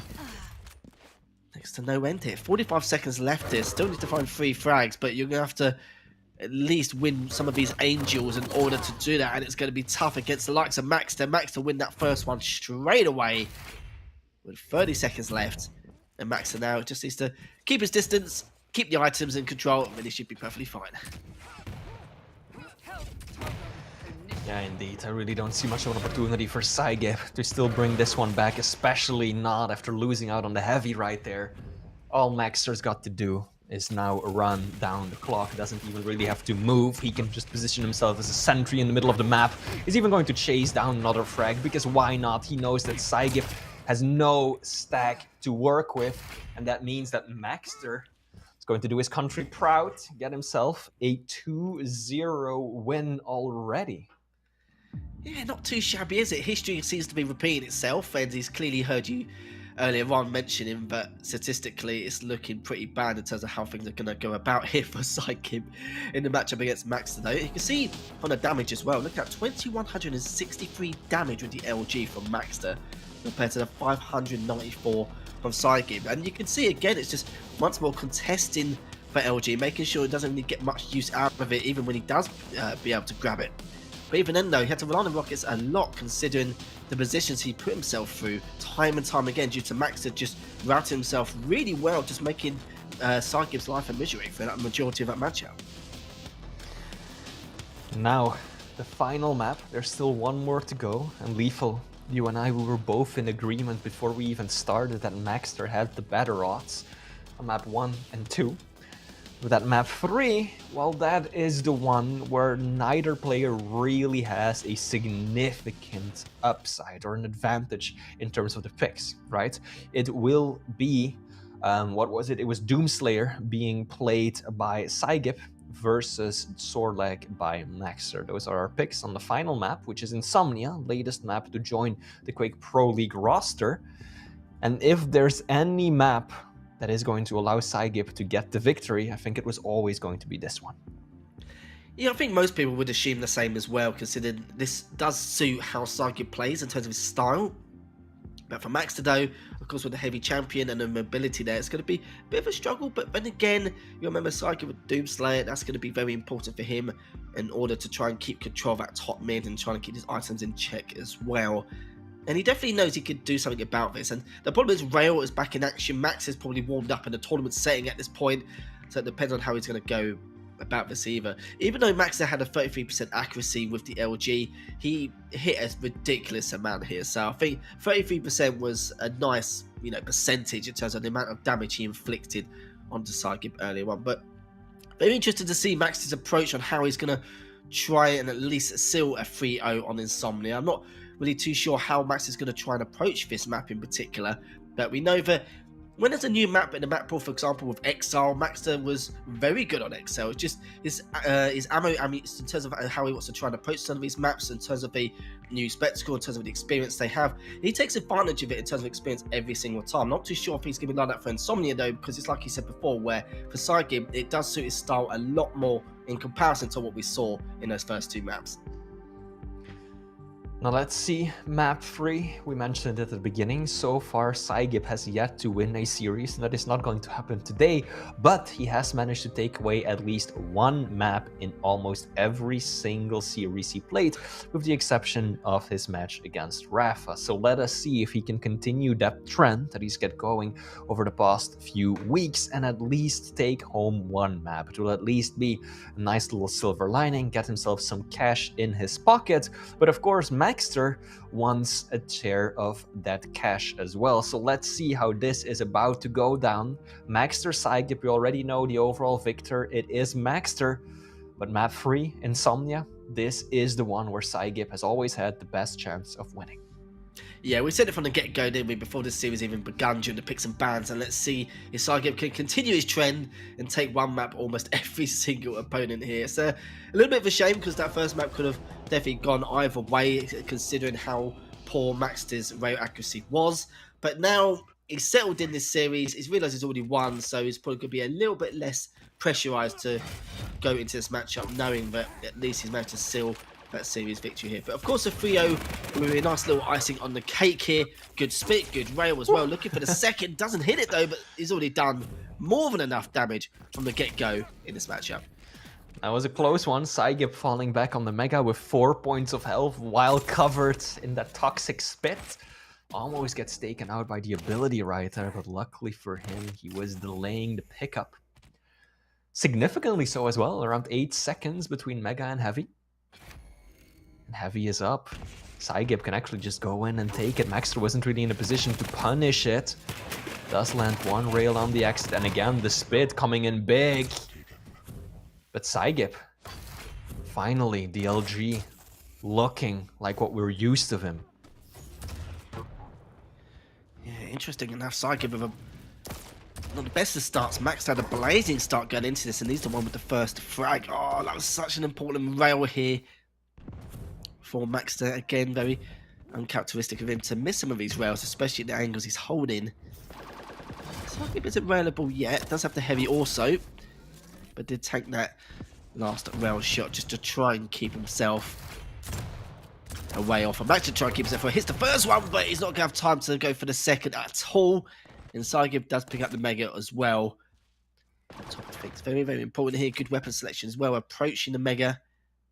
Now we're going to see what Saigib's going to try and do next. Good angle, good read as well. Assuming he's going to go for that light armor straight away. Now, Heavy's up in the next couple of seconds. Really liked that rocket jump by Saigib earlier. Because Maxter was waiting for him to just take the bounce pad, ready with the rail to try and kill his momentum, but nope. That doesn't work when you're doing a rocket jump from right next to the item. But now Saigib is in a bit of trouble. 12 HP, Maxter will quickly switch to the shoddy and tie it up.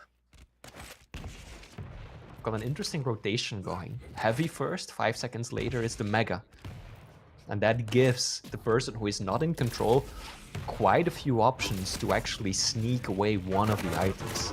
Because even if you miss out on the Heavy, you can position yourself right on top of Mega, which is not easy to attack. There's a lot of ways that you can defend against your opponent pushing in. Exactly like what Saigib is doing right now, although that was mainly enabled by Maxter messing up the rocket jump multiple times in a row. I feel like Maxter probably did about as much self-damage right there as Saigib did with that starting machine gun. Yeah, he probably did as well. Saigib looking to try and contest this Mega, or at least be a nuisance for Maxter, but it's just not going to work out for him at all in the slightest here. But Maxter though managed to pick up the light in the bubble just in the nick of time. Mega has been picked up by Saigib, so this is going to be a little cat and mouse chase here, as Maxter needs to keep his distance, try and hit that first shot if he can, and then work his way around the path he wants to take in order to re-engage with these next set of items. So now Max is going to try and rotate around if he can. Does find Saigib, hits the first one. We're looking to go for the second, but how overzealous is he? Does he want to go for this heavy? He's got the angle held, but it hits Saigib in the end anyway. And that was a great way to try and at least extend the lead. He picks up the Mega though, and Saigib does retaliate with that spawn of his own. Just a 1 frag deficit.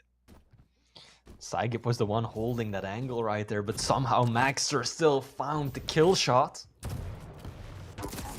Saigib only trailing by 1 frag though. Not much of a deficit, make it 2, but still. He needs to find a way to disrupt Maxter's rotation right now. Looks like Maxter is going to take the scenic route. Doesn't even want to apply pressure on Mega right away. And now Saigib. Not looking too good. Didn't even take the Mega! Oh, that would have been a huge opportunity for Saigib. Especially because Maxter went all the way around. The American could have definitely taken it. Yeah, I was going to say, yes, Saigib already made the assumption that he probably just went and grabbed it anyway, and this is the problem, isn't it, so far? But we're heavy in hands here for Maxter. Next Mega's going to be up in the next 5 seconds. LG coming out here for Saigib, and that was beautiful LG to rail combo. The problem is, he needs to find a bubble, but then instead he gets the Mega anyway. To try and recover from that last engagement, does pick up the light also. And looking to continue this aggression here. 3 seconds left until the heavy does appear before our very eyes. Saigib isn't going to bother holding an angle, so he's going to go straight for it here, knowing that he's going to have a pretty big advantage here. But the LG, good weapon selection there from Maxter, knowing that he's probably going to try and rocket jump above to try and collect that Mega. But 4 HP does finish him up. Good stuff from Maxter there. Picks up the Mega, and now looking to try and extend that lead if he can to put himself more of a comfortable position. Maxter read that rocket jump. Saigib's done it a few times too often. And now Maxter's got the download. Knows exactly what's coming for him. Now Saigib is on the ropes. Maxter using that air control nicely. Giving him a lot of mobility. Just wave around these corners. And Saigib now throwing himself at this opponent with nothing but a shotgun. That is not going to work. Maxter has got the Sorlag stack. She's a thick one. Plus, he's got all the weapons he could possibly need. And Saigib, it's like a wave smashing against a rock. Maxter holding firm. Unbelievable there. It's mad how Maxter was up a 3 frag lead. He's feeling himself. He's got that morale boost he needs. And this is exactly what we wanted for 62% accuracy there with the rail. 18 out of 29 shots. And the Arctic control has been relatively the same. Now Maxter, his movement is beautiful as always, but I do think he's got to go back and practice some of these rocket jumps a little. He's lost 2 fights completely because he messed up his rocket jump 3 times in a row. Can't afford that at this level. Now Saigib did get the frag, and just before Maxter was able to pick up the Mega as well. So the American still has got some lifeblood coursing through his veins. Time just isn't on his side. I think he must have felt that Maxter was just going to drop after that next rail. But no, 20 points of health. That's the benefit of the heavy champions. Their increased base stack. Led Maxter to victory right there. Yeah, it's not really too much Saigib can do at this point. He had to try and take a fight, which was normally would not have taken. But he had to try and close out the deficit somehow, some way. But a little bit too far now. 8 frag lead here. Maxter would be pretty damn happy with a 3-0 victory here, considering, as you spoke before, Philly, about the history between the 2 players. So Maxter just needs to keep his distance, keep his items in control and in check, and make sure to continue feeding himself info on Saigib's whereabouts and what angles he should be taking here. Heavy's up in the next 6 seconds. Mega's going back in the next 12. So Maxter looking to be a little bit more aggressive here, but decides to drop down straight for the heavy. Now he's going to rocket jump over towards top mid. That will catch Tarkin again with his trousers down, but do you know what? Done him a favour here, managed to pick up the Mega, looking for one more rail shot. But again, for extra insurance, whips out the LG, finish things up, hits that first rail, and the perfect position here for Maxter. And at this point, with just over a minute left on the clock, I think this is a mathematical impossibility. Lethal Maxter will be securing this 3-0. Ultimately, I think map 1 was still pretty close. Came down to one frag again, but then after that, Maxter just had his opponent's number. Got off to a pretty good start on this map. Saigip kept it a close game for a while, but ultimately, the mobility, the stack that the Sorlag has just proved to be a bit too much. So well played to both of these gentlemen, but it will be Maxter netting himself 3-0 victory. I think that's gonna feel good, especially knowing that he lost 3-0 his 2 previous games. So Maxter not letting those 2 games turn into a trend. And finishing it with the gauntlet, Razy style. Well played, GG's, 3-0 Maxter.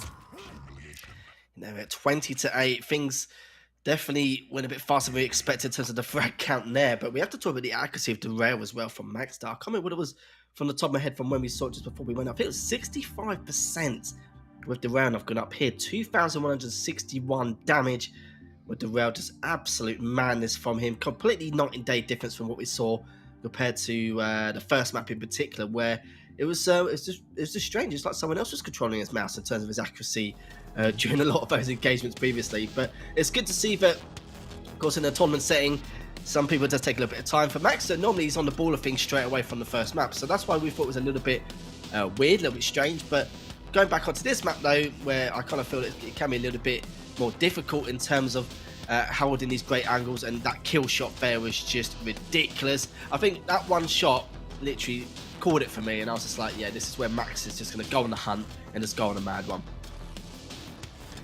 Yeah, indeed. That was pretty much the turning point in the final map.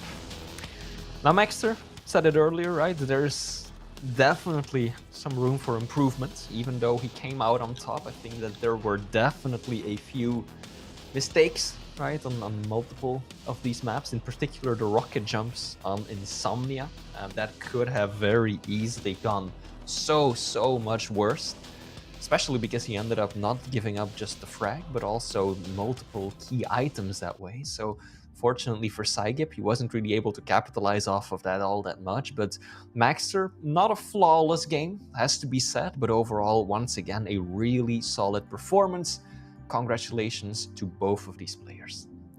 Yeah, he's done more than enough in order to try and seal that series outright, but just strange that Max did come out guns blazing at the very beginning of that first map, which is not something we normally see every day. But we saw a lot more of him with the flair and the style points he's bringing out on the server in that final map anyway. Especially, like you said, when Psycho was holding that angle for the heavy, I was like, he's just baiting for the heavy, and he's going to kill him, he's going to take it, and then things are going to be a total role reversal going into Insomnia. But when he hit that shot, Maxter would have had a nice little grin on his face, I can assure you.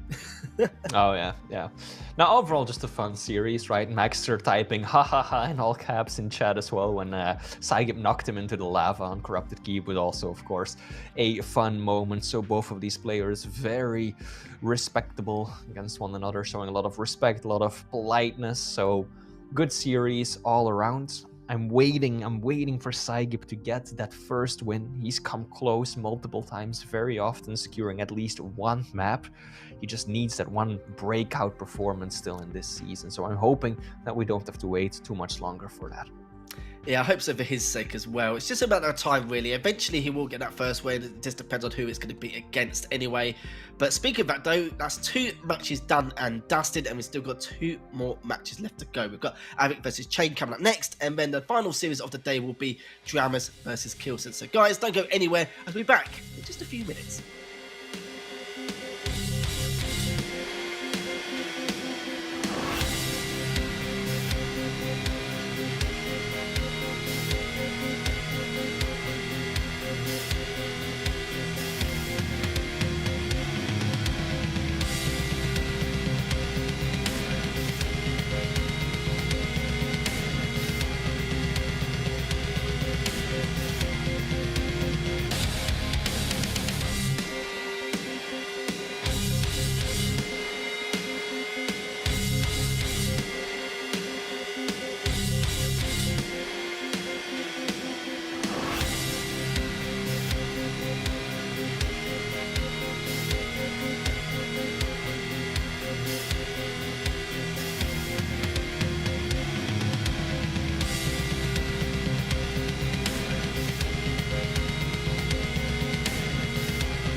2 matches down, 2 left to go, and because it is the final 2 series of the day, normally we do bring Wheat on board, but Wheat will not be joining us here this evening, so me and Flea will be the drivers for you, or continue to be the drivers anyway, going into this next 2 matchups. But the third one, and the second last one we're going to have today, is going to be Avec versus Chain. Now, this should be more of an interesting matchup compared to what we originally would have thought, just due to the fact that with Dramis, he actually lost to Chain last week. So we've seen a little bit of flair coming out from Chain recently. Maybe.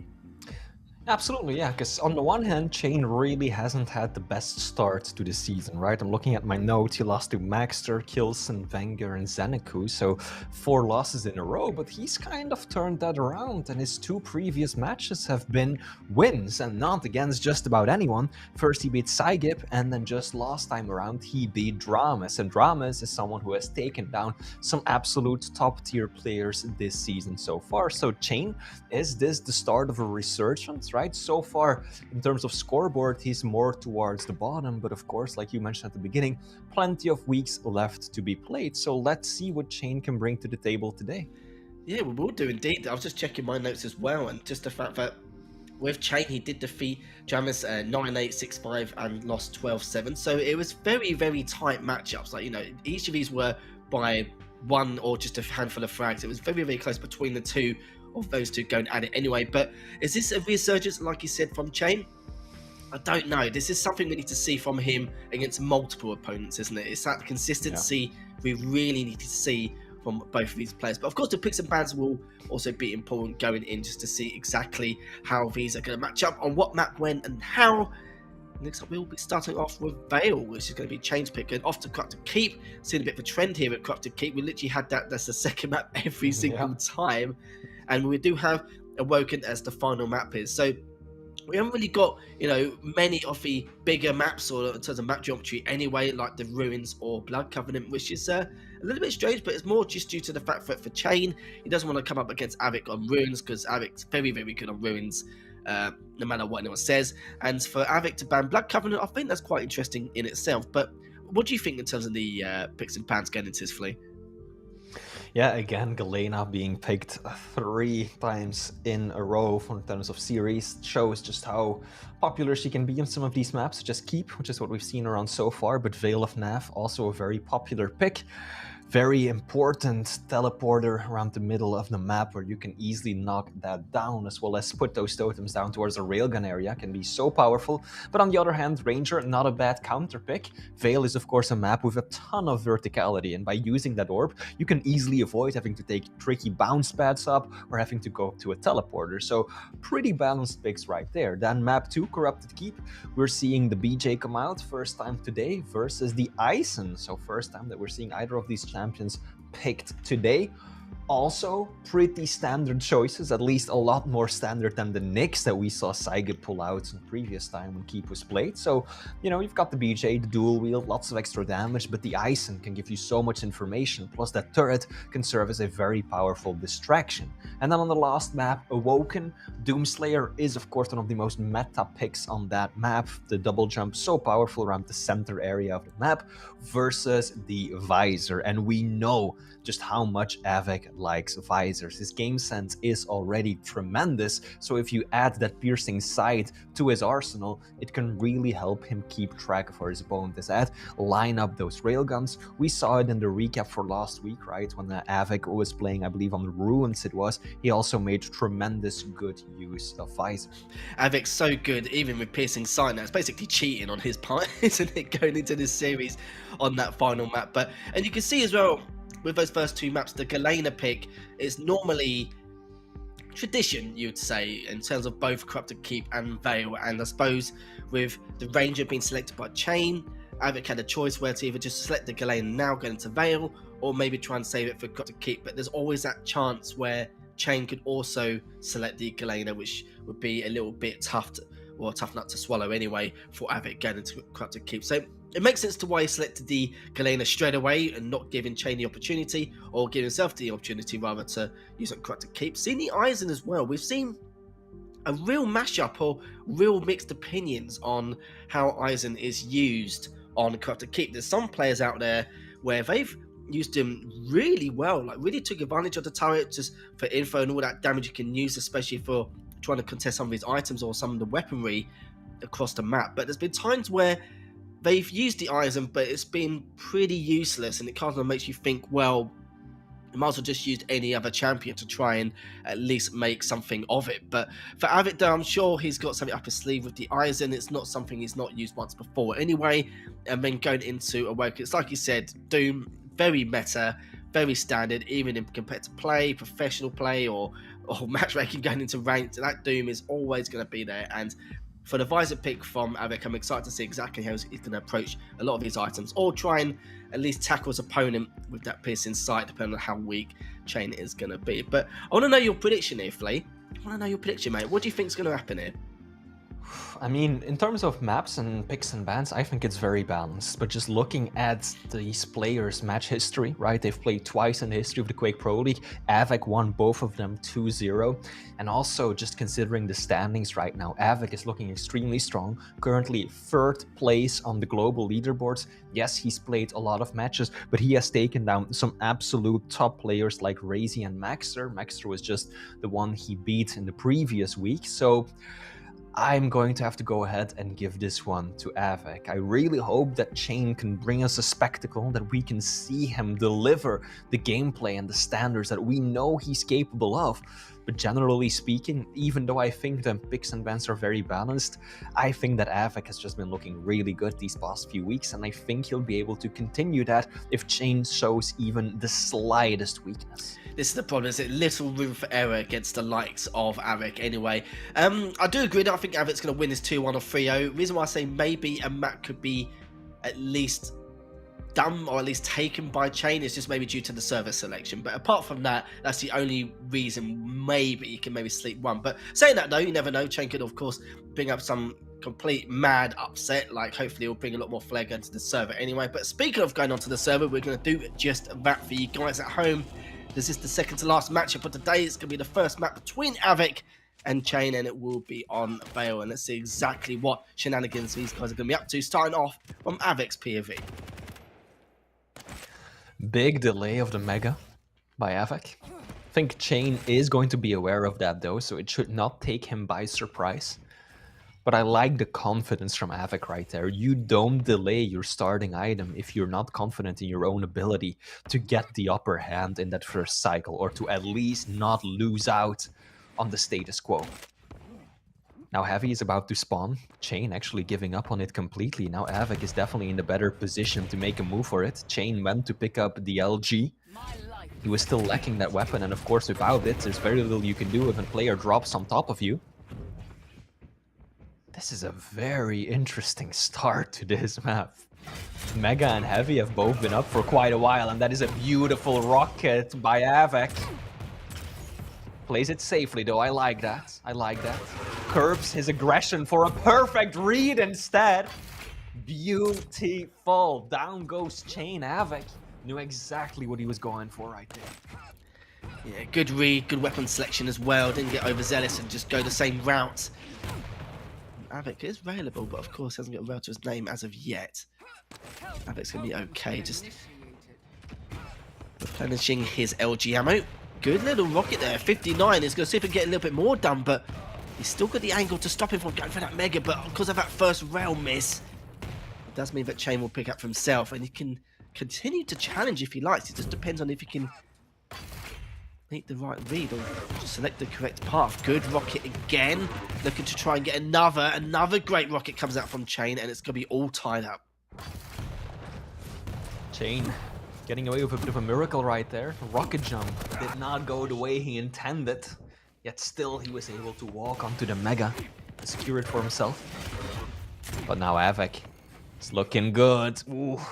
Lethal, what is happening with these rocket jumps today? We've seen it from Maxter, we've seen it from Chain, we've seen it from Avik. There's quite a few fumbles when it comes to the RJs. Yeah. Luckily, no harm, no fall. Avik's still looking really comfortable right here. Good use of the orb by Chain right there. Yeah, there's been a few debatable rocket jumps, you know, a few question marks here and there. And it has cost a few frags in the past. and has done also in this matchup. With Avik now still with a slight lead in terms of stack. Not anymore after Chain recovering around that rocket area, picking up those lights. And Avik's now just standing his ground, just waiting for the opportune moment to try and get a bit of chip done. But also at the same time, not giving Chain room or the ability to try and close the gap in terms of scoreline here. Good use of the LG as well. Avik just biding his time, just holding these angles and wait for Chain just to approach him at an offshore angle. But even then, though, Chain is falling for it both times, and this is exactly what Avik needs to do here. It's another great way of doing chip if you're not really looking to place any kind of rail damage down. Speaking of that, though, does miss that first rail, looking to try and hit the second, doesn't hit the second in the end. And it seems like you were talking about the rocket jumps, how people have been fumbling them. Seems like the rails have been fumbled a little bit on the first map, a lot of these series here today also. Chain has gone without railgun for quite a while. He has managed to pick it up, but hasn't had it in his arsenal for a lot of this map. He's only fired 3 shots, managed to hit 2 out of them. Which is quite telling, because Avik has fired 7 shots and also only hit 2 of them. So as you said, some fumbles with the railgun. And the next major item is the heavy. Chain had the better positioning on it, but what a messy exchange. The orb actually sent him falling down the bounce pads. Avik completely lost sight of him, but is in much, much better shape. Chain taking some damage from the totem going through the portal right there. And now Avik is looking supremely confident. Just look at the stack he has. He doesn't have any of his totems up, but he doesn't need them when he's got this much armor, this much health to work with. Yeah, he's living the life of Riley right now. He's got the stack, he's got the 3 frag lead, he's got positioning, he's got a height advantage, and he's got the timing of both of these items and just keeping Chain at bay. You'd think this should be, again, a role reversal, because it should be the Galena going around, you know, the rail area, or, you know, Rockets just keeping those totems alive to have an overstack Galena on, but it's actually been the complete opposite. It's actually been Avik just holding these portals and just keeping his distance, and also at the same time knowing that Chain at some stage will have to come towards him, but Avik's not going to push in unless he's got a decent advantage in terms of percentage here, but he's going to take his time, and so he should. Good LG damage as well, not mucking around there. 5-1, 4.5 minutes left, picks up another heavy, and due to the fact that he hasn't taken much damage from the previous engagement, he can just continue with the aggression here. Just needs to try and stick wherever he can. Takes the first rail, Chain misses the second, and this could be time for Avik to maybe re-rotate round and catch him. I love how Avik has really just been playing around the items, always keeping himself in a position where he can fall back on it first, but not just sitting on it and not really making it the main part of his strategy either. He'll hover around Mega, but then he'll use it as an essential command center to just drop down and make a push on Chain. Doesn't mind leaving Mega up for 10-15 seconds if it allows him to apply pressure and just fall back on it when he needs it. So he's got this beautiful rotation in his head that he's working around. And the orb falls a little short. That is going to allow Avik yet another frag. Surely he's going to pressure this one. Indeed he will, knowing very well that he has the Mega to fall back on and that Chain is in no position to make a move for it. The orb had been burned, so the Canadian player really had nothing to add to his mobility. And that gives Avik a lot of comfort in just striking from a position that he's comfortable in. And you can see as well, Avik's just playing a lot of mind games here with his positioning, just trying to catch him off guard, being unpredictable with the pushes he makes. And Chain's always repositioning himself in order to try and not fall for any escapades that Avik's approaching with at the moment. But now Shoes on the other foot here. Chain was going to say Chain was the one with the advantage here, but it looks like both of them are going to be equal in terms of stack. It's just Chain's going to have the height advantage. But at this point, Avik's probably thinking to himself, you can have whatever you like. I've got the stack now. Just going to be a matter of time before he try and closes this map out. Chain's the one who has to try and approach him. 2.5 minutes left to try and find 7 frags. It'll be a very difficult task at hand.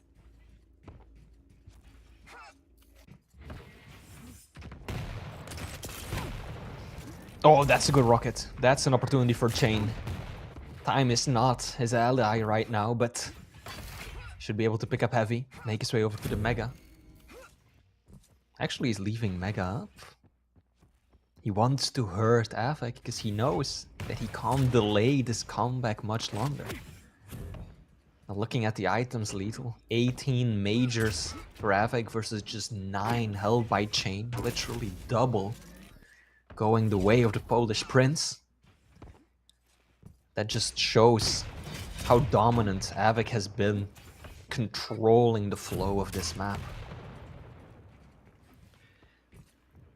Yeah, and it's the fact that you were talking about before where he wouldn't be in positions where he normally would be when contesting some of his items, which is throwing Chain off a little bit here. But Chain, though, hits the first rail, but it's not going to be enough to turn the tide as Avik's just going to stand his ground and pick up that Mega. Good first rail. Chain's going to push straight in, tries to hit one, which he does, but it's not going to stop Avik hitting a second.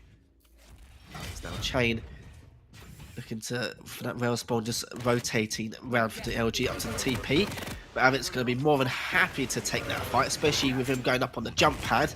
Not too much with the orb, but good rail shot from Chain, but he needs to try and get a second if he can. Looks like he's not even going to bother, but time is, like you said, not his ally. So 50 seconds left. Avik's already picked up that Mega, and it's now going to be curtain call for Chain, as Avik will win this one 1-0. Yeah, at this point, there's really not much that Chain can still do. Looks like he will even drop a few more frags. Avik, just too commanding of the control he had on the map, started doing that very early on as well. And just as I discussed earlier, so calculated in how he took many of these fights. Being aggressive without giving up solid footing. And that really is one of Avik's greatest strengths. He can play a super aggressive game, constantly applying pressure, while never giving up the advantageous position on the map. One of his biggest strengths, and it was something that was just too much for Chain to deal with this time around. So a well-deserved win by Avik, continuing the trend. Let's see if Chain can turn it around, and if his solid performance, his tremendous performance against Dramis last week can continue today as well. And look at this though, Avik had 24 items to the 10 of Chain. And it's not even just that though, it's the damage inflicted with the LG, as Chain only had 600, but Avik 2,053. I did get the feeling that LG just never left his hands from the get-go, but it's like you said, it's the positioning he held and the angles he held as well when contesting these items. Normally you'd expect him to be top tribal or, you know, top of the TP, or just hanging around looking to make that rotation round towards the rail rim, but he just sat there on bottom TP, just holding everything, just waiting for him to come at him. He knew that Chain was going to approach him eventually, but that's where I kind of felt that there was no way that Chain could come back in that matchup. Avik was...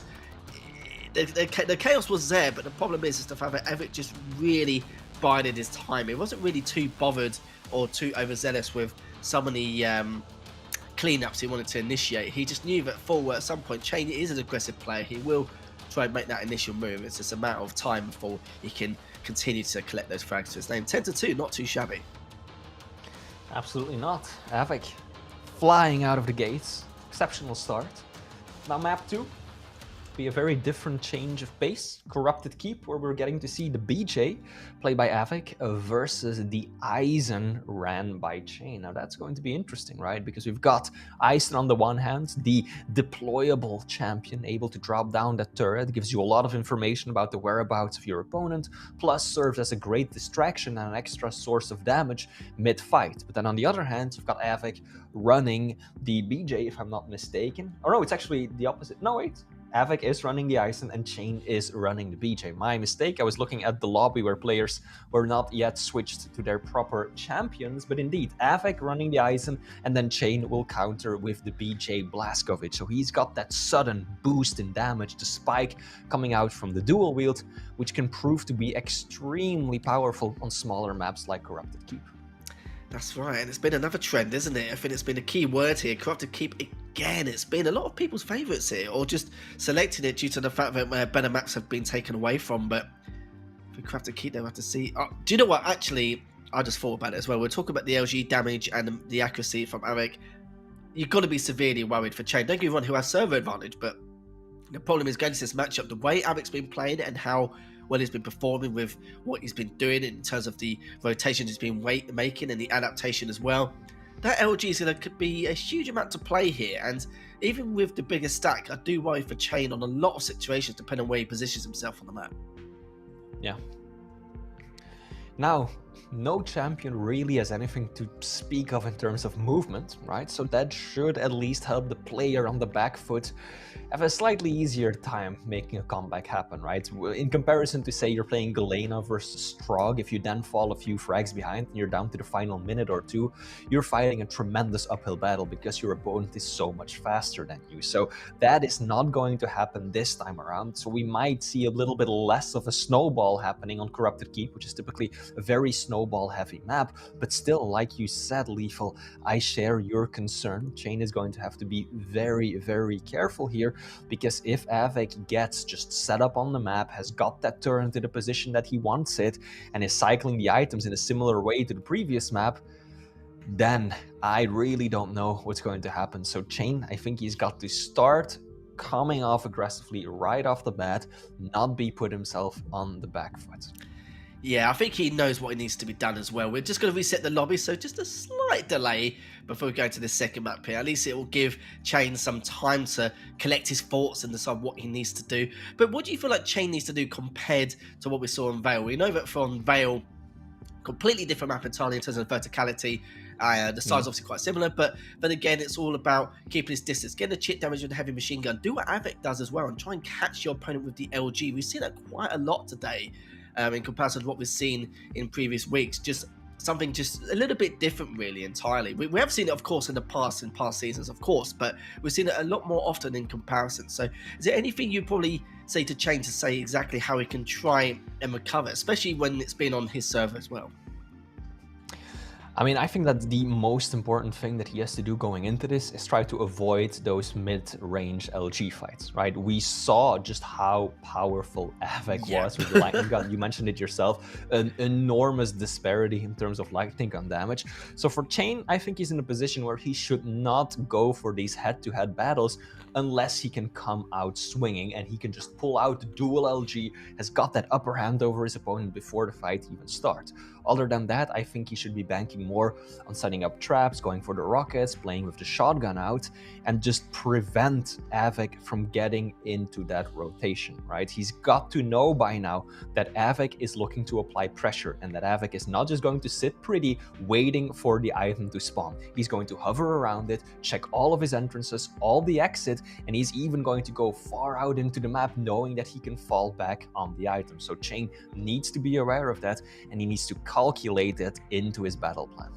It certainly does indeed. It just means that it needs to be a lot more proactive compared to what we saw in that previous matchup, which there's no reason why Chain would anyway, and should be able to, considering what we've seen. We know it's quite a long time ago when he had a little bit of a spur of the moment in the early stages of Season 2. Not going into Season 3. We know he's got other commitments, but he does do his very best to perform at the best of his ability with the amount of practice he can put in also. So Chain just standing his ground for now, just got the nail in hand, looking to see if he can at least get Avik to flinch in some way, but not done a huge amount as of yet. Has denied him the weapons so far. It's a matter of how Chain is going to go about doing this. Avik working with the high ground right now. Chain trying to do the best he can with that nail gun. Ultimately will fall short right there, and this is exactly what the Canadian did not want to happen. But now Avik, he's got all the weapons he needs. Chain pushing in aggressively with the shotgun, does quite a bit of damage. And there's still 15 seconds before the next major item, so that was a good push by Chain. Yes, he gave up a frag, but he is stopping the snowball somewhat. He just needs to not get blindsided right now. Both players extremely weak, and Chain gets the drop on Avik. Beautiful. Now racing over to the heavy. Good decision by Chain. I think he heard the machine gun fire. He realized exactly where Avik spawned, and he wanted nothing to do with that heavy. But of course, that puts him in a very precarious situation right now. It's a good thing that Chain is still doing so much damage every single time he dies, right? Even though he gives up a frag, he always puts Havoc at a stack where he can't just dominate everything the way he did on map 1. Well, this is the thing, isn't it? The less clean the duels are for your opponent, the more chance you're going to be able to trade out, aren't you? So this is what Chain is looking for. Great direct from Havoc, though. That's going to give him at least a little bit more of a chance to try and continue to engage. But after that last rocket, though, all the turret at least comes into effect. It does take down Chain once again. Now 4-1 after just 2 minutes of play here. And this was a big talking point I mentioned in the past, where some people or some players, they make really good use of the ISM, and there's some players who just, it makes you think to yourself, why did you even use the ISM in the first place? Because they don't really get much out of the turret. But seems like Havoc isn't going to be one of them. And we're going to see exactly what he's going to do next. Just trying to keep his distance for now. Just using that turret just to give himself a little bit of a helping hand here. Does have the heavy machine gun to use if Chain does decide to back off and keep his distance.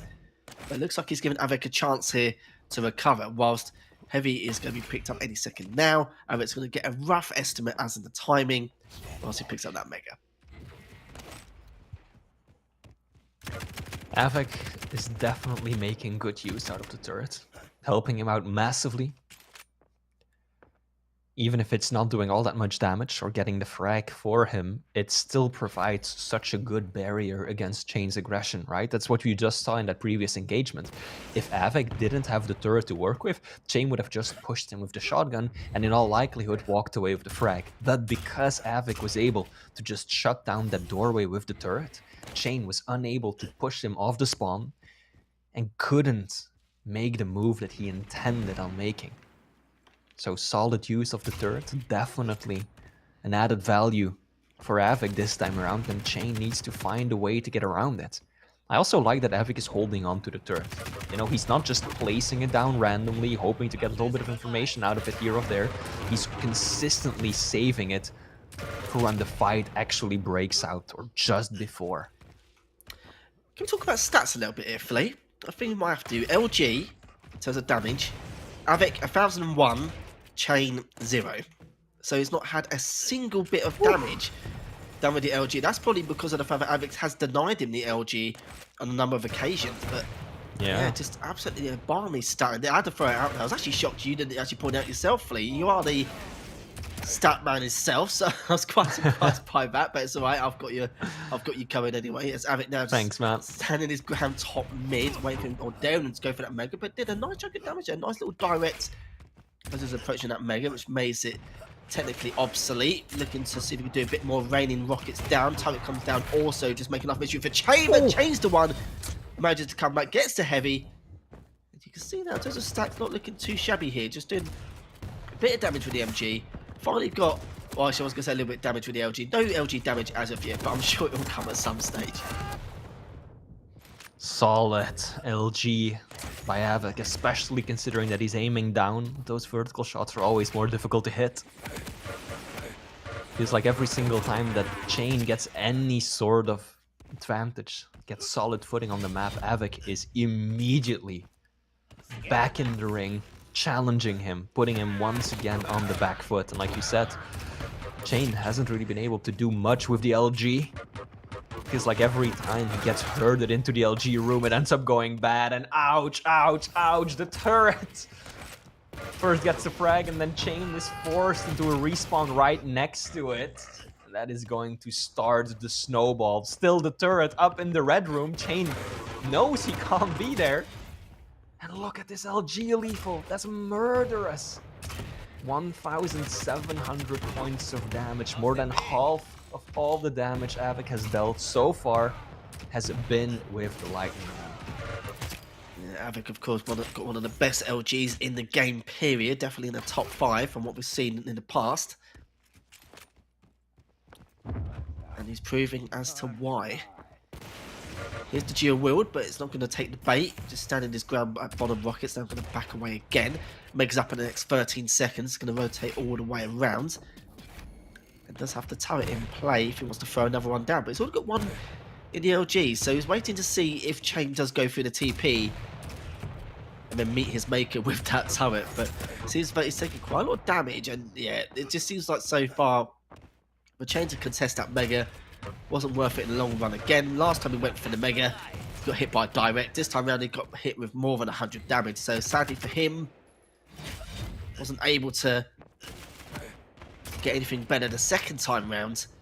Now Avic has run out of rockets, but he's got the faithful LG, so he's alright. He's alright for it. The turret really was the perfect pick for Avic, strategy-wise, because Chain hasn't been able to use the LG much at all. Has been going heavily for those close combat fights, which definitely isn't a bad strategy. But the turret has been ever present, always forcing Chain to divide his attention, to deal with another source of damage, another distraction, making it so uncomfortable for him to get into these fights. And Avic has been absolutely making the best of the situation.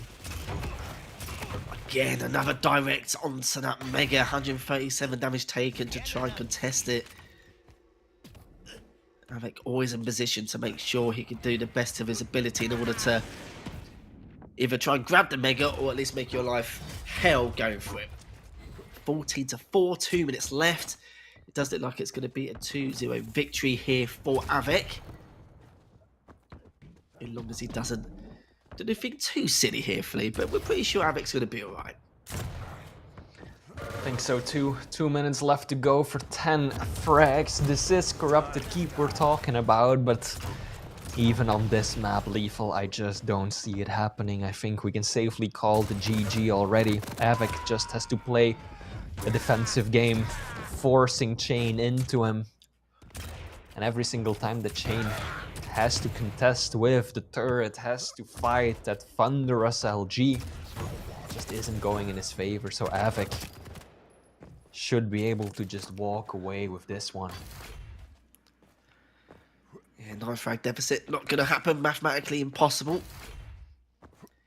His Chain is just going to do his best to keep the scores respectable and just think about what he's going to do going into that third and final map. And he's going to be pretty pleased with himself, considering it will be his server choice going to the third map.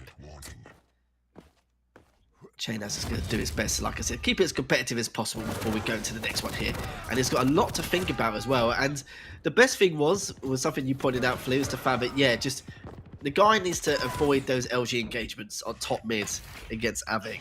And the funny thing is, he barely had the chance to even use the LG at this stage. 2,220 damage with the LG to 234 for Chain. That says it all. Indeed, it does. Solid attempt by Chain. Kept it a close game at the start at least, but ultimately, as happens so often in Corrupted Keep, it all went downhill from there and ended up being a very high scoring game, at least for one of the players. And Avic's going to finish it off with a nice little combo kill right there. Now Chain undoubtedly already thinking about the next map. Series is over and done. Total victory will have gone to Avic, but still, Awoken awaits, and that is one chance for Chain to get himself at least that first map win against Avic that he so far has missed for the entirety of the Quake Pro League. This is the third time they're going up against each other, and so far Chain has yet to secure a single map against the Polish Prince. So let's see if Awoken ends up being the arena where it all goes down. It looks like it's going to continue to happen as well. 19 items for Avic, Chain 18. So Chain didn't do a bad job contesting the items, but it's like I said before, the rockets, the angles which Avic had contested each and every single time, he wasn't bothered about it. He probably knew that he was going to do more damage than not to stop Chain from going for that Mega anyway. So he did a fabulous job indeed. One of the main things, of course, is contesting the LG and that heavy machine gun, so there's no way for him to inflict any kind of chip damage whilst he's got a huge stack, unless he had a super nail gun or just anything there, just a regular machine gun just to try and do something here. And it's like I said before, this is Avic's game plan here, to make sure to deny you of his weapons, not only just the items here, especially on Corrupted Keep. And there you go, you know, we spoke about the damage previously, and the LG just says it itself. Yeah, just look at that. That's 10 times the LG damage for Avic over Chain. Accuracy, perfectly tight. But the damage itself, everything but. So yeah, that really shows how powerful Avic's control was, at least of that section of the map. And I think at least for the first, what, 6-7 minutes maybe, it felt like every single time that Chain made a move for LG, it ended up costing him his life, because Avic was so quick to punish it. And even if Chain did get a hold of it, he was stuck, right? It's such a tricky part of the map. It's a corner where you're easily baited into, and then just kept up against the wall with no easy way out, especially when you're not, playing a champion like Ranger that can orb. You've got someone that's fast, like Anarchy or Strog, right? So Chain often found himself in some very tricky situations. Now, the final map of this series is going to be Awoken.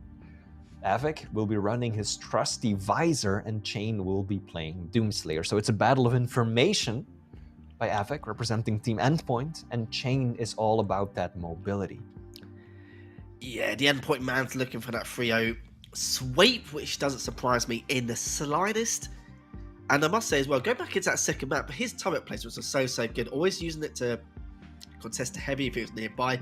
I swear, one of the turrets, or sorry, the same turret, of course, left it on the LG, like literally the entire time. So Chain always knew that if he wanted the LG, he has to, one, go through it and probably take a few ticks of damage whilst going towards it. But the problem is the turret will also potentially stop you in your tracks in terms of speed. So you got that on top of it, the ticks of damage, and also the information which Avic's going to have, where he can just be like, right, I know exactly where you are. I've got the heavy machine gun. You probably haven't, considering where I've positioned myself for the entirety of the game. And there's nothing he could have done. It's really good strategy, but at the same time, really annoying for Chain. He must have been getting so frustrated, thinking to himself, what can he do in order to try at least put his foot down and try and at least put a stop to this, but he just literally couldn't. But going to further up, no, we are going to go onto Awoken. I know Chain's also quite good on Awoken as well, but I don't think it's going to turn the tide enough, considering the way Avic's been playing so far. Indeed. Now, one of the few upsides that I think Chain does have is that Awoken is not the map where you can make the most out of that piercing sight ability, right? Because ultimately, it's still on the smaller size of maps, right? It's not as if we're playing on Ruins or Blood Covenant or Molten Falls, where you can use that ability from one side of the map and get complete overview of your opponent who may be nearly miles away and has no clue that you're even using the ability, right? So this is a much smaller map, much higher chance that Chain is going to hear the piercing sight being used, and Avic should also just generally have a better idea of where his opponent is already. So in terms of champion picks, I would favor the Doomslayer and that mobility. So I think that if there's any map where Chain is going to get the victory, this is the one where the champion pick is the most in his favor. Exactly that. And there's a reason why the Doomslayer is a very, very heavy meta pick as well. It doesn't matter if it's professional play, challenges, ranked, Doom is a very, very good all-round champion to use on Awoken overall. But of course it does depend on the champion you do come up against also. And we are just going to be sticking with Chain's POV for now. This distance here. I'm going to be dropping straight over towards the heavy. We're looking to get a little bit more, but good LG damage once again. Avic's just trying to run away with the tail between his legs, but that last rail shot isn't about to take him down, but Avic certainly will take advantage of that and retaliate with a rail of his own. Fair bit of damage being exchanged already. Both players exactly at 100 points of health. Avic will be the first one to find some armor. Now Chain is in the better position to take away the heavy, but his stack is lacking because Avic has been eating up all the small green armors around the map. Good read from Chain though. That's what I was talking about. Don't always need that piercing sight to get a very good idea of where your opponent is at. Avic now is going to continue to eat up his lights. Of course, from the amount of damage he's taken from Chain previously. He's used that piercing sight just to gather enough information to decide what he wants to do next. And I think he lost track of where he was, so I just think he wanted to double check just to make sure before engaging again and going towards that mega. But Avic now knows that he's going to be around a heavy area. I was assuming that he's going to rocket jump over, but decides not to in the end. First rail hit goes in favour of Chain. Chain was looking for a second, but knows a little bit too late. Misses the second, but Avic's certainly not going to miss his at all in the slightest. But it does hit. The crucial one here is going to continue keeping up with the LG here. 9 HP. And Avik is able to at least get that second frag to his name. But still looking for a third though. Good use of his piercing sight again. Got a lot of damage onto Chain. Just trying to back him away. It is also delaying this heavy. But when we say delay, we mean almost keeping it in sync with the Mega. Loving the confidence from Avik there as well. He obviously knew that Chain couldn't possibly have a railgun based on where he spawned, so Avik could just sit in the center of the map, just out of Chain's range if he would pick up that LG, and just pepper him with the railgun, wait patiently, still making perfect use out of the piercing sight. Just to keep his opponent at bay. Now there comes the rocket jump, Chain sent right back down. Trying to make the best out of that tribal that he has, but still doesn't have the rail. So Chain is lacking a crucial piece of his kit. Ah, that rocket, if that would have connected, that would have been a very nice way in for Chain, but Avik manages to avoid it. So far, still a pretty close game. Avik, of course, has been able to take the lead, but hasn't been able to turn it into any sort of consistent control and finds himself on the back foot now, actually. So it should be Chain being able to take away at least the Mega, make a move on the Heavy as well. Yeah, Chain's actually done more damage than Avik, only by a small amount. And finally, Chain gets that first frag. He's been dying to get himself on the board here, considering the amount of work he's done. A little bit overzealous there, kind of been a bit too aggressive and just overstayed his welcome. Trying to hit one of those rail shots just to keep Avik at bay. Perfect timing on that tri-bolt as well, which is going to deny Avik that light from top mid. And does have the Mega. So Avik now got all the items to his name, a huge stack. Apologies, I did mean to deny Chain going towards that light top mid. And now Avik just again looking to see exactly what it's going to be up to. And the good thing is for Avik is the fact that in terms of hourglasses, of course, Chain isn't going to be worried about that at all, as Avik can literally eat up all these hourglasses for days. 72 HP, uses the piercing sight to see if he drops down or rotates rounds. Finds the rotation, lovely stuff there, and does pick up the Mega once more as we're approaching the halfway stage. 5-1 in favour of Avik.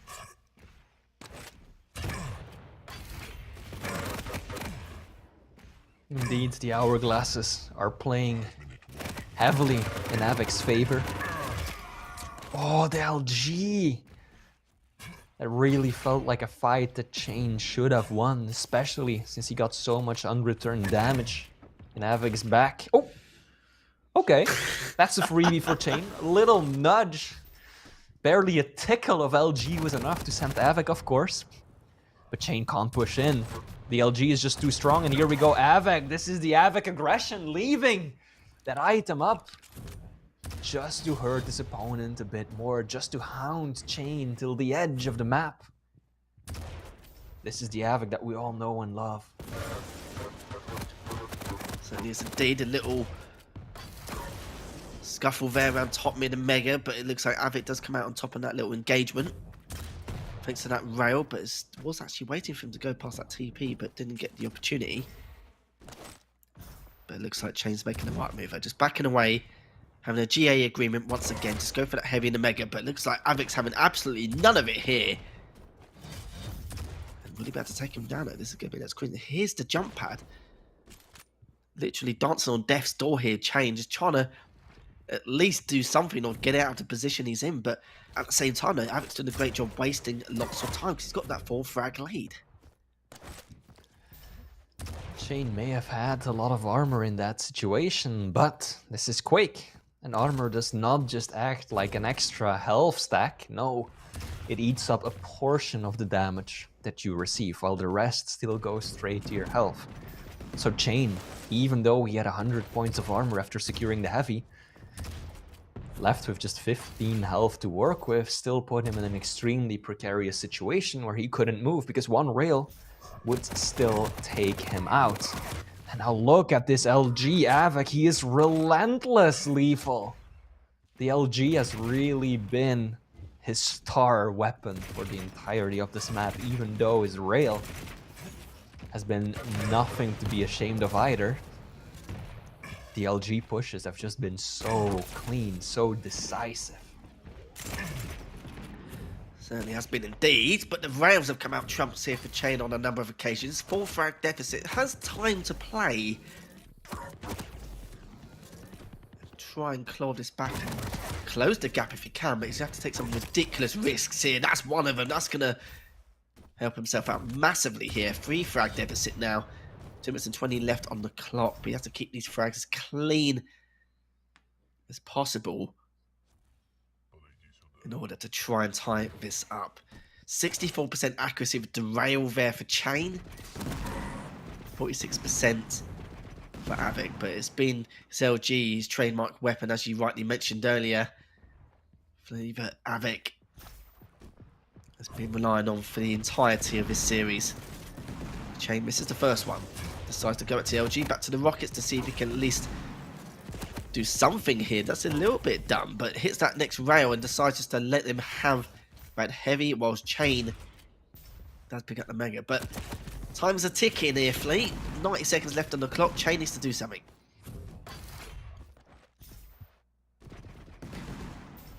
Avic doesn't have rockets yet. Of course, it's also the weapon you don't really need as much against Doomslayer. The double jump makes rockets very difficult and tricky to use. He's got the LG, he's got the rail, it's everything that he needs. And he's absolutely not going to expose himself to any unnecessary damage. I also like that Avic is holding out the tri-bolt right there. This is because both the lightning gun and the railgun emit a slight noise. They have a humming sound to them when you hold them. Your opponent can listen out for that and determine your position based on the weapon that you're holding out. And that is why he was switching to the tri-bolt to make sure that Chain wouldn't know exactly where he was hiding. But then the moment that you hear Chain get that rocket ready, pick up the heavy, he immediately switches to the LG to stop a potential rocket jump. And now Chain, this is just desperation. The Berserk gets popped. GGs are called in chat already. Well played by both of these gentlemen, but it is Avic who secures the 3-0. The Polish Prince clearly showing that his position near the top of the leaderboard is far from undeserved. Well played, Avic. Good showing by Chain, but his 2-win streak will end here. Certainly will indeed. As Avic, even when Chain was in Berserk mode, just shows how good the LG from Avic is. It really is a pain in the backside sometimes. But that's going to be it though. That's going to be a 3-0 victory here for Avic. 10-4 on the final map going on to Awoken. I don't think we expected anything less considering what we saw on that second map on Corrupted Keep. And the item note, 13 items for Chain, but Avic had a hell of a lot more, as I just missed out on that last glimpse in terms of the stats here, but we'll go through that momentarily anyway. But Avic looking really strong and really pristine at the moment. Indeed he does. I mean, he's coming off quite the streak, right? He's beaten Zeniku, he's beaten Razy, Maxter, Dramis, Sparty. So far he has lost to Rafa, Kilson and Nasfa. And now he gets to add Chain to his list of wins for this season. Now this has been an interesting day. 3 zeros across the board, Lethal. What does that tell us about the final match between Dramis and Kilson? Well, this is it really, isn't it? You know, for Kilson, he's only had 1 series lost the entire time, and Dramis is definitely one of those people who can make it 2, depending on how he does. But the problem is he did lose to Chain last week 2-1, so it's a number of things we'll be talking about very shortly here. But going through the stats once again, you can see 49% rail there for Chain, 44% for Avic, but the 42% LG is just ridiculous in itself. Well played for him all day long. Yeah, literally the entire series, it was nothing short of spectacular once again. And to be fair, do we expect anything less from him against a player like Chain as well? Let's be honest. No, I think Avic has done exactly what everyone was expecting for him. At least the two of us, we predicted it correctly. Our predictions have been on point for every single map of the day, but indeed, Avic proving to be a little too strong for Chain, too hot to handle, as it were. But indeed, that lightning gun, to me, that's really what stood out the most. Every single map, the LG damage difference was huge, massively favoring Avic every single time. And I don't really know if that was something to do with a deliberate decision by Chain that he felt early on, like, I can't go toe-to-toe when it comes to the LG battles against Avic, so I'm deliberately going to forgo that weapon and focus much more on rockets and rails and sometimes even the shotgun, or if it was just Avic being so overwhelmingly powerful that, well, Chain had no choice but to kind of abandon his initial plan and play around the LG rather than make it a focal part of his playstyle. Yeah, it's interesting to say the least. And even then, though, for Avic, talk about his LG and the aim skill behind it, how good his tracking is. I think that at least a third of the players in this Pro League will probably, debate taking those engagements against Avic time and time again. And it's not really too much of a surprise that you've seen how accurate and flawless he is with the LG, no matter what kind of positional circumstance or the verticality of it. And it's just ridiculous what he can really do. But that does mean, though, Fleet, 3 matches down. We've got 1 left to go. It's the one we've all been waiting for here. It's going to be Dramus versus Kilson, and we'll see you in just a few moments before we get that underway.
Welcome back to the Quake Pro League, the final match of the day between Dramus and Kilson. Joining me is Flay, as always, for the entire course of the day here.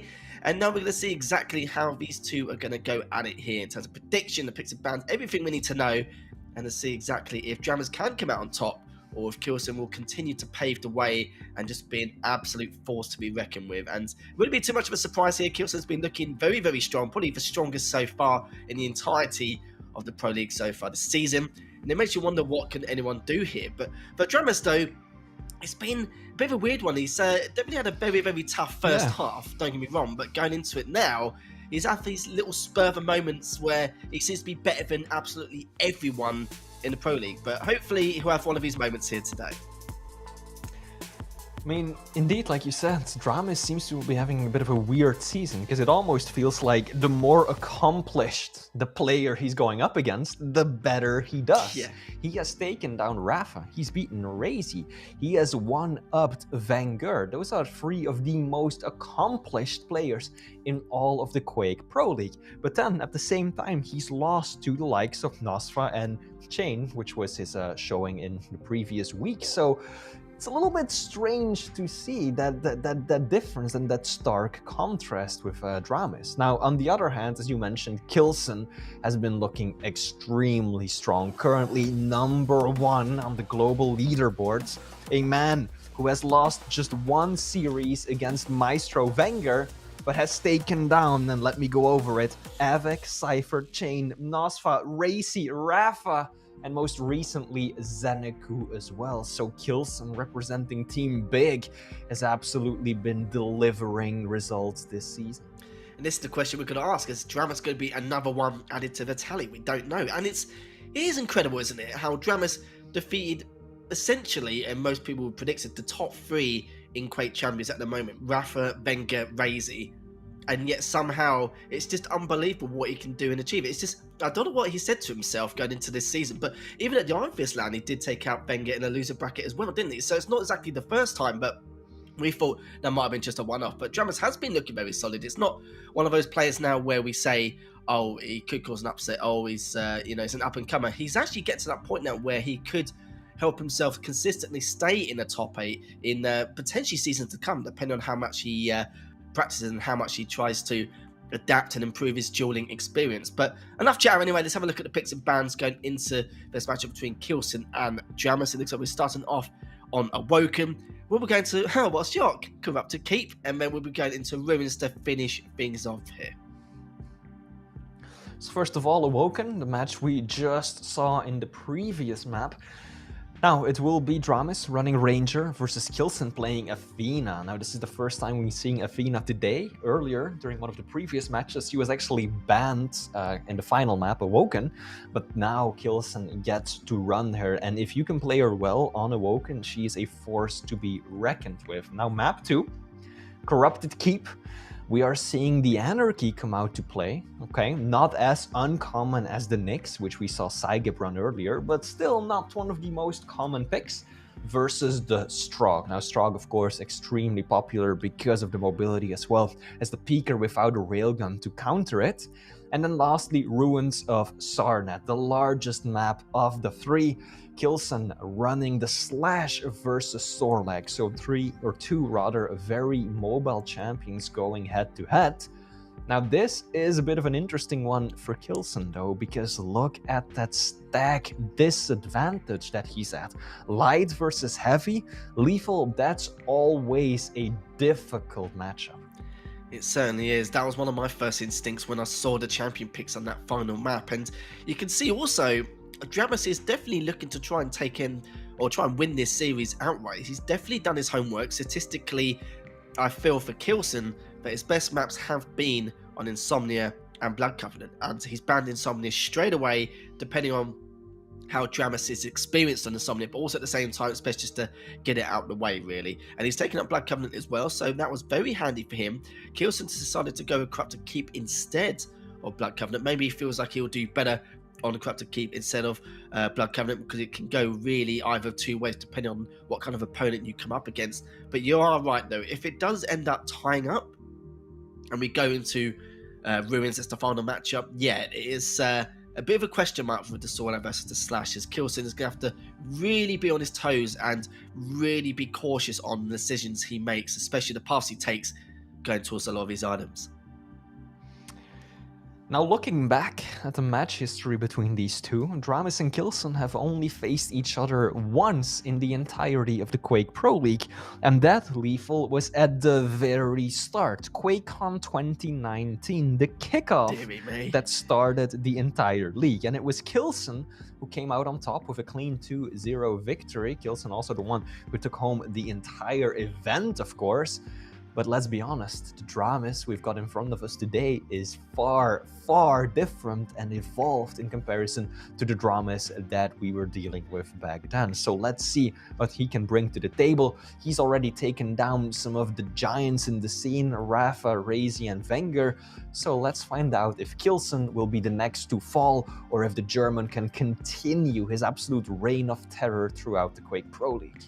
Yeah, because he has done so far, hasn't he? Like, of course, the only loss being to Wenger out of every single opponent he's been up against. And it's difficult, really, because against a player like Dramis, you can't really underestimate him or, be overconfident against him, because we see what he's like. He's clutched up on numerous different occasions. It's like I said before, I don't know what's changed between, I don't know, like the end of the Pro League last year going into this. It just seems like a completely different person. You can see signs of his old self in terms of his style of play, but he just seems to be so good at adapting to what his opponents are going to be up to and really putting a lot of thought into the decisions he wants to make. And now he's against someone like Kilson, who's got a raw LG, just like Avik as well. Very, very strong aim skill behind it. And this is something he's going to have to really take into account. And also, he needs to tell himself that if he's all tied up in his series and he goes into a map 3, he's still got a decent advantage going up with that Sorlag versus Slash on Ruins matchup. Even though I would say, for the likes of Kilson, it's probably going to give him the advantage because he's also very good on Ruins anyway. But again, for Dramis, we've seen some signs of life from him on Ruins also. So it's going to be a very difficult matchup. But I kind of feel like for Dramis, if he feels like he can at least tie this up or at least have a lead going into it, then it should be pretty smooth sailing. Absolutely. Now we are loading in to the map Awoken, first of this series. Guys, this will be the last series of the day. And no, unfortunately, we won't have Big Papa Wheat joining us. I saw some of you talk about that in the chat. Wheat is currently living it up in Las Vegas, but you are in the capable hands of Lethal and myself as we jump into the start of this series, Kilson versus Dramis. Yeah, sadly, Wheat's not with us this time round, but he will be next week, I'm sure. It's now Dramis trying to stand his ground a little bit. A nice bit of tri-bolt damage as well, and a huge amount with the heavy machine gun. Just trying to add to the tally here, trying to catch him off guard. Fake out with the orb. Good rocket as well, 53.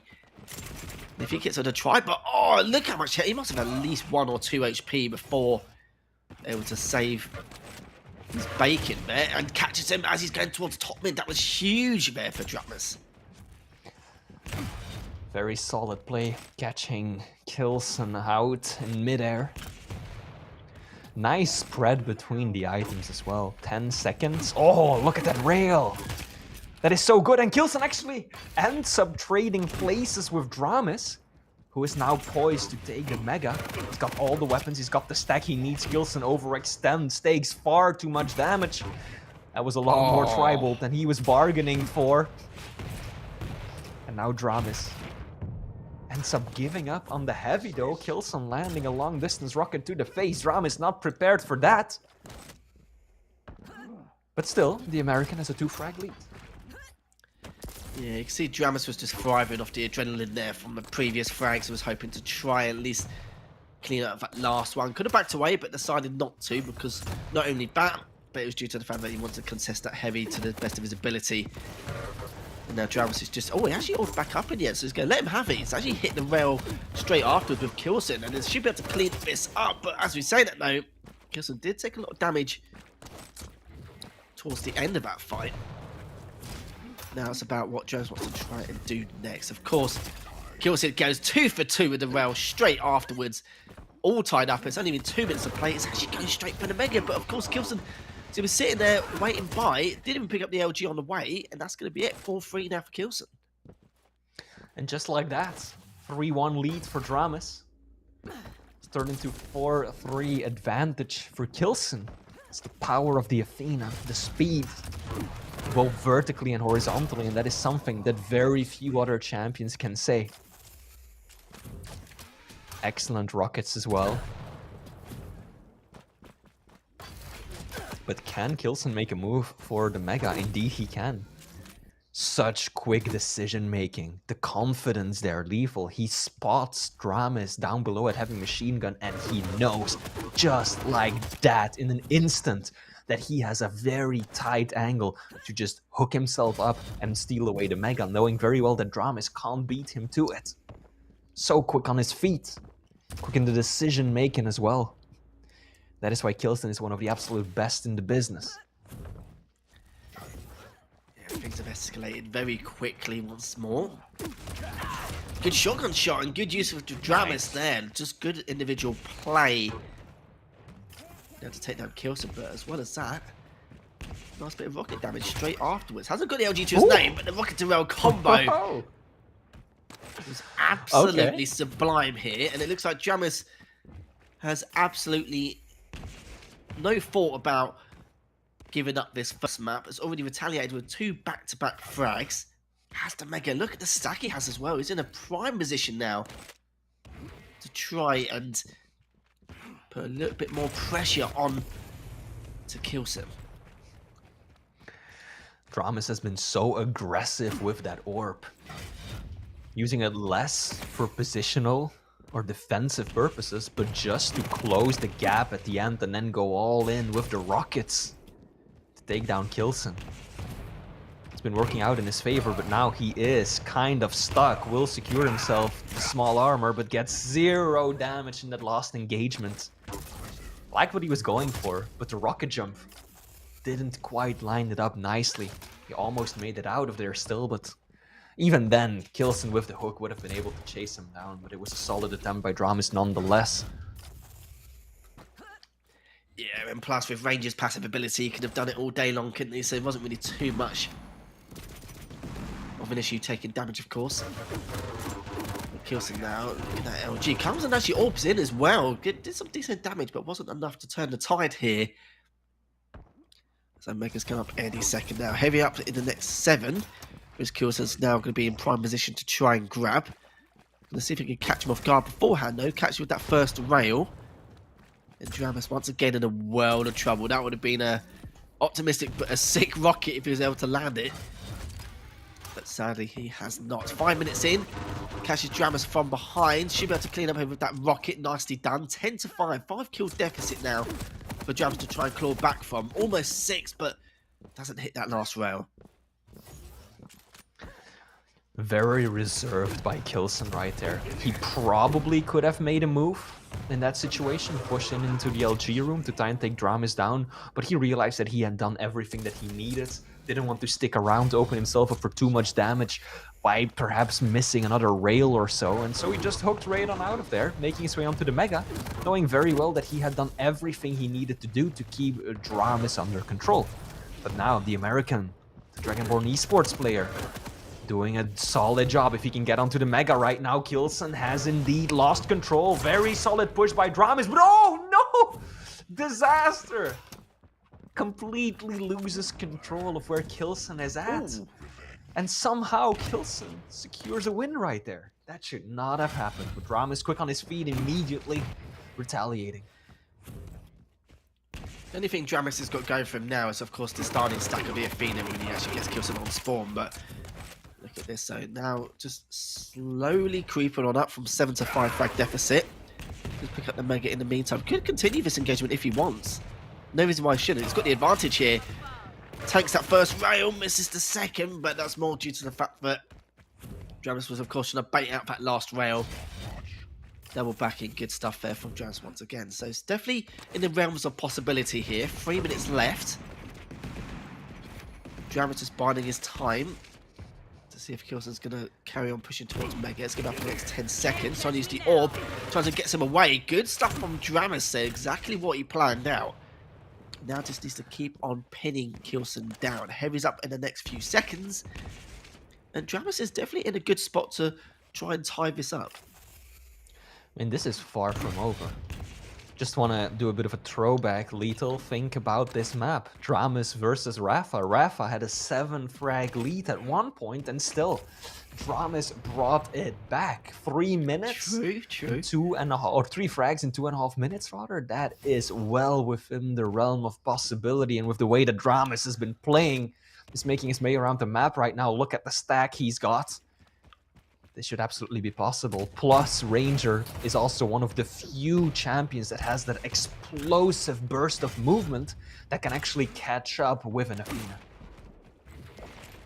He can't afford to take too much chip damage here, though, because he needs to try and contest this Mega up around top mid.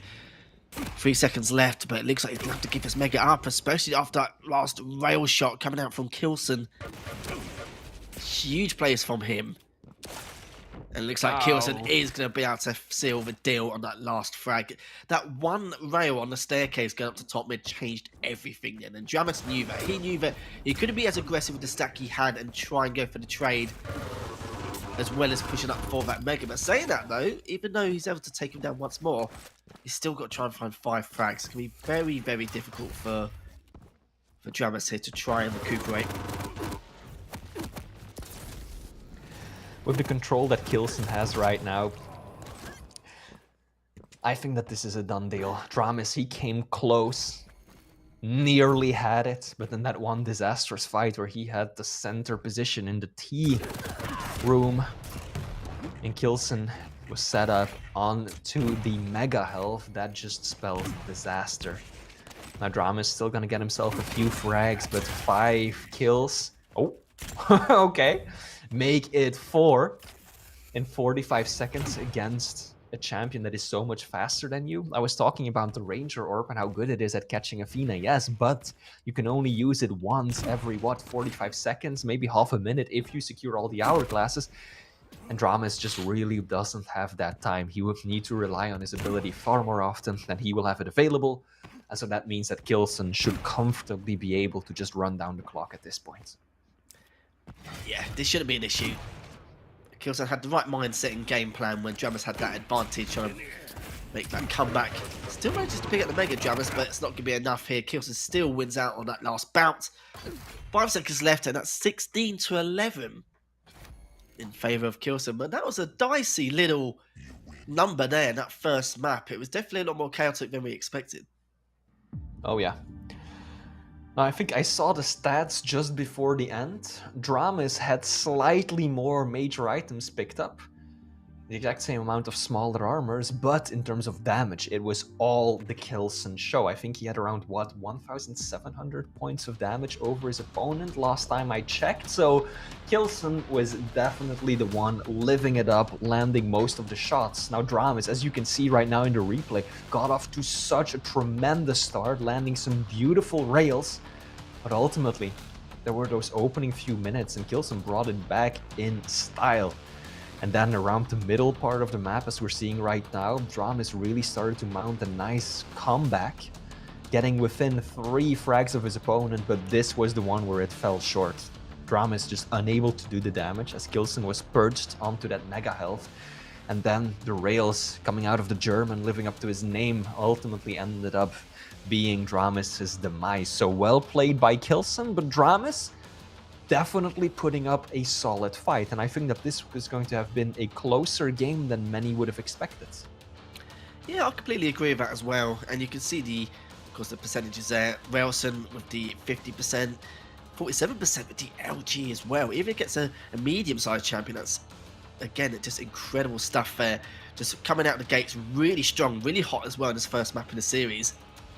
And Dramus will have to decide exactly how he wants to go about doing things here. It's going to be on Corrupted Keep next, which was, of course, Kilson's pick. It's a little bit of a surprise pick for me here, but maybe he feels like Dramus can struggle sometimes on Corrupted Keep, and this could be a time for him to not only get some practicing in a tournament setting, but also at the same time to try and take advantage of that. You know, try and take advantage of the weaknesses here coming out from Dramus and just see if he can do what he can onto Corrupted Keep. And if Kilson does win this map, and obviously he will win this series outright 2-0 going into the third map, then he'll be pretty safe. He'll be pretty happy considering the little discussion we had with the champion picks on Ruins earlier on. So Kilson's going to be looking to try and win this the best he can. Yeah.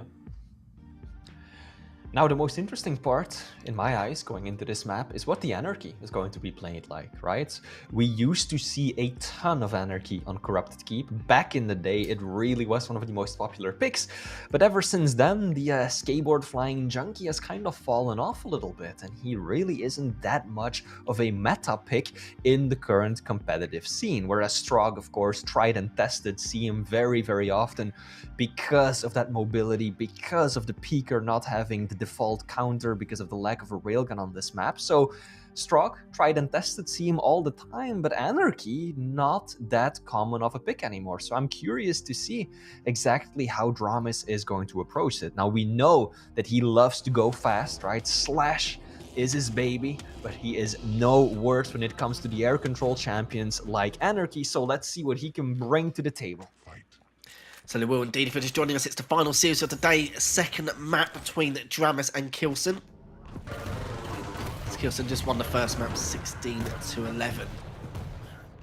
Dramis put up a pretty damn good fight as well. Speaking of fights, though, that was just an engagement in itself. Kilson tried to do a little bit more damage with that heavy machine gun. Does have the LG in hand, does have the rockets as of yet, but he's in a position where he doesn't really need it until later on. And literally just hiding behind this wall, he's going to catch Dramis, just tickled him a tad in terms of damage, gets to heavy and manages to scarper away. Good LG. Dramis definitely was not expecting to run into the big man going up the bounce pad. And that has given Kilson an opportunity to delete nearly all of Dramis' stack. Now, he has been able to use that injection to get some health back. Managed to pick up the small green armor next to him. But now Kilson is in trouble. Perhaps a little too trigger happy using the Peaker right there. Might not have realized that Dramis had fallen down with him and was essentially staring him down in that engagement. So that gives the American from Dragonborn Esports the first frag of this series. This map, rather. And now Kilson's the one on the back foot. Certainly has done, and the engagement's continuing in that red room. Uses that injects at the best of times. Still coming up 1-0. Items barely segregated, so nothing really too much to talk about there. Look and see if he can pick up the light before he gets to Mega, but it's not going to be there. So he's going to try and pick up the Mega now, and if he can, get out of the poor position he's in at the moment here. But the Peaker's going to do a fair amount of damage, waiting for Kilson to push on forward. And messed up rocket jump there, I believe, from Kilson. Has it done a huge amount there with that heavy machine gun, just to try and even out the stack once more. Dramis, that was a great way to retaliate. He's in the position he was in with that LG. It could have been a different story here if he was actually not failing that last rocket jump, but it's definitely been a talking point for a lot of these players in every series today. But Dramis looking very, very good. Yeah, indeed. I also like how proactive he is in trying to do damage. He could have just gone straight back for the heavy, but he realized that Kilson had essentially nothing to take a fight at longer distances, so he just stuck around for a few extra seconds to help Kilson with at least some of that heavy machine gun, and that adds up over time. The cessing, as people call it, the damaging, the slight little chip damage with the machine gun is so important on this map because there is no railgun to speak. So Dramis making really good use of his position right there. Ooh. Excellent read as well. Probably heard Kilson come around the corner at the last possible second. Holds his own. Well, it's better than one direct, two directs, isn't it, here, Flea? And looks like his rockets have been ridiculously good. Makes up for the LG that Kilson has as well, and Kilson still hasn't got the first frag yet. It's just a matter of time, I feel, as he's come up very, very close to taking down Dramis, but he might find him here, catches him with the LG top mid. Good rockets though, retaliating from Dramis. Just hoping for dear life those two bubbles would appear beyond his very eyes to see if he can try and recover, which he has done. But heavy though, oh, that was perfect. We're talking about the rockets just now as well. Sprinkle damage from the last rocket, and now the LG coming out to boot. And there we have it. Dramis looking very, very solid. Pick up the armor classes for his next inject. Gets to heavy too. Now just needs to deny some of these weapons. Deny the rockets the best he can, or at least do some damage and take advantage of it. Already doing 105 with a heavy machine gun, and Kilson's in a world of trouble once again. Oh, sick play by Kilson. The juke. I think Dramus, as was I, was pretty much convinced that Kilson had dropped down. And so Dramus figured it was safe for him to just jump out into the room, maybe make a play for that small armor himself. But no, Kilson was just waiting right around the doorstep. And as Dramus was still using his rockets, trying to get damage in and pre-fire on the item further in the distance, Kilson was just right up into his face. So perfect play by the German. Didn't result in a frag, but that definitely stopped some of the momentum that Dramus was building. Yeah, one of the key points was definitely the ammo management coming from Dramus. If he had just a couple more rockets, that would have easily been a frag for him. Sadly not vote. As things have come a bit of a stalemate here. 5 minutes. Both players are going to get each other's items for now. Using that inject and picking up the heavy just to get ready to try and engage. He knows Kilson's above him, but as if he hasn't got the info. Now he does, dropping down rockets from Kilson. Kilson desperately wants to try and inflict a little bit more damage or put at least some damage onto Dramus to suffocate him the best he can, especially in this red room. But we know what the verticality's like, and he commits suicide as well. With the mega come up in the next couple of seconds, that was the last thing you wanted. Does net himself a nice spawn on the heavy right there. Not a bad play ultimately by Dramus. Didn't really have much to escape to. Now still, essentially no delay between the items. And this is something that you commonly see in that first half at least of Corrupted Keep. Making it almost impossible for either player to get full control. And so far, Dramus has really been getting the most out of the split, because he is able to take away the heavy, and that's what he wants. Because he's playing the light champion, they are more dependent on those armor pickups. Plus, he's got the injection, so he can kind of create his own mega health if he can get up to that base health stack. Whereas Kilson obviously wants to reverse the roles. He wants to be in control of the heavy and force Dramus onto the mega, or even better yet, on nothing at all. But these rockets, lethal, just look at that. Oh, what a distance on that one. As Gilson will fall to Dramus, and he is going to be beating himself up over that one, because how does that connect from such a distance? How does it do so much damage? It's just been good reads from Dramus all round, hasn't it? Of course, there's a little bit of luck involved, but making those reads. And the fact that he predicted that Kilson's going to rocket jump up and try and put additional pressure onto him, the heavy machine gun, was, again, just incredible. Good rockets from both players. Both of them are going to trade things out. 3 minutes left. Dramus hanging on for dear life for this 2-frag lead. But it does pick up the mega anyway. Light's not up yet, but it will be soon. But will be greeted by Kilson headed up to the rocket straight away. It's time to try and get out of it now. 35 HP. He's on the hunt, though. Finally gives up. Gives Kilson a little bit of a chance to breathe, but 21 HP, as if Kilson's been able to stay alive this entire time, and Dramus is just not letting up. He's not giving up at all in the slightest. That might change his mind, though. The hundo to the face, big direct as a defensive rocket.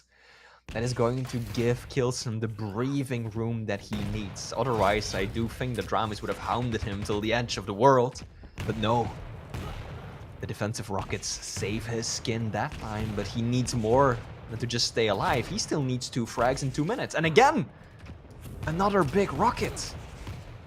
Both of these players have been hitting some obscene shots. It's been Dramus landing the offensive rockets, getting him the frags, but it's been Kilson doing so much on the defensive side to keep this to such a close scoreline.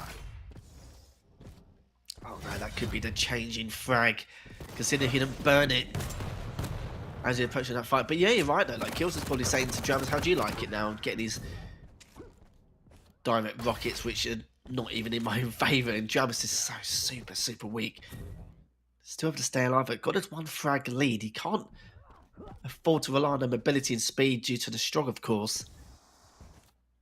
Just needs to work out the best way to try and get a decent amount of chip damage and not engage into the LGs from Kilson. It looks like it's already going to be a tough course already as Kilson takes him down, tie things up 5 apiece, and this is not the spawn you want here, Flea. Takes him down instantly with the super shotty now and with a 1 frag lead, and now coming in through the red room, extends it by 2, just like that.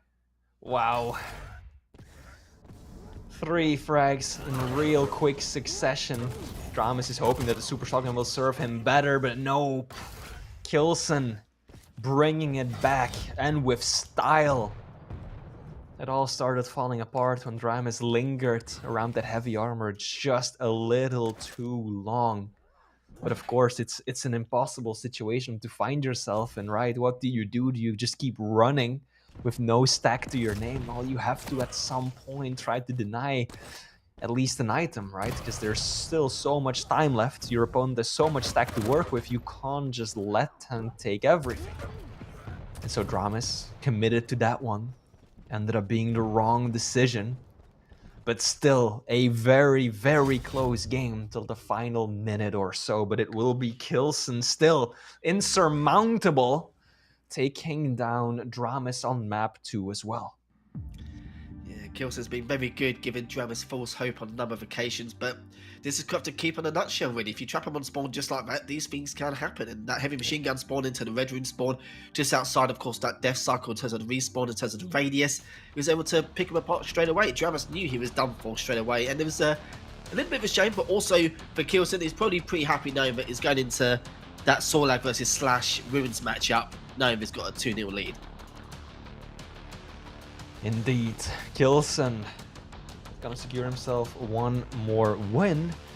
But Dramus' performance, Lethal, was absolutely nothing to be sorry about either. He really made Kilson work for it. With maybe a minute and a half left on the clock, he seemed like the one poised to secure the win and tie it up in terms of map score. So Dramus is really still showing that he can tango with the absolute best of them. Yes, this makes it 2-0, but both of these games have been a lot closer than I think a lot of people would have expected, and it's just a testament to how much Dramus has improved over time, right? First, he beats the likes of Rafa, Razy, Wenger, and now he goes up against Kilson, who has only lost to Wenger this entire season, and he really pushes him to the brink. So Dramus, no matter how this series ends, this is not a bad showing whatsoever.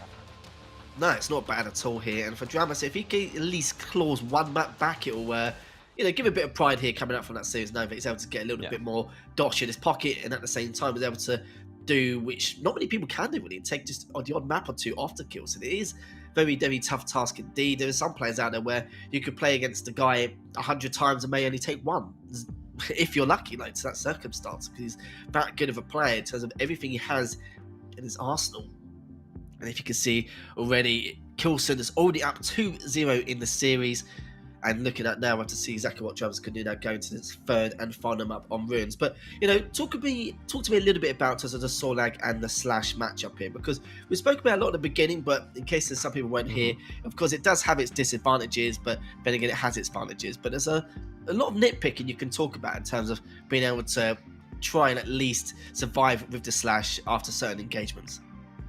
Yeah, of course. I mean, the biggest thing here, of course, is the stack difference, right? Slash is a small, squishy champion, a light champion, who spawns with 0 armor to her name, whereas Sorlag is one of the heavier, the bigger champions in this pool, so she has a lot of starting stack to work with. As an overall bigger champion, she has a slightly larger or significantly larger hitbox in some cases, but that is matched by a lot more stack. And so Kilson is going to have to be so careful, because Sorlag off spawn can essentially rival Slash even after she gets the frag and picks up one major item. Plus, this is also Ruins of Sarnet that we're talking about, and this is a map where it can be extremely tricky to play a light champion. Why? Because the lights are so dependent on those small armor pickups, and the small armors on this map are in really difficult spots. Both are on these little plazas, these squares on either side of the map, where if you commit to picking them up, you don't have an easy way out. And if your opponent controls the center of the map, they can punish you so badly for making a move on the small armors that you really need to stay competitive as a light champion. So this can be very tricky for Kilson, and he has to be hitting a lot more than Dramus, and he's going to have to be a lot more cautious as well. Plus, think about the spit, the toxic damage coming through as well. So this is, I think, bit of an uphill battle for Kilson. I completely agree going into this. And, you know, if Kilson finds a way into this matchup, that wouldn't surprise me either.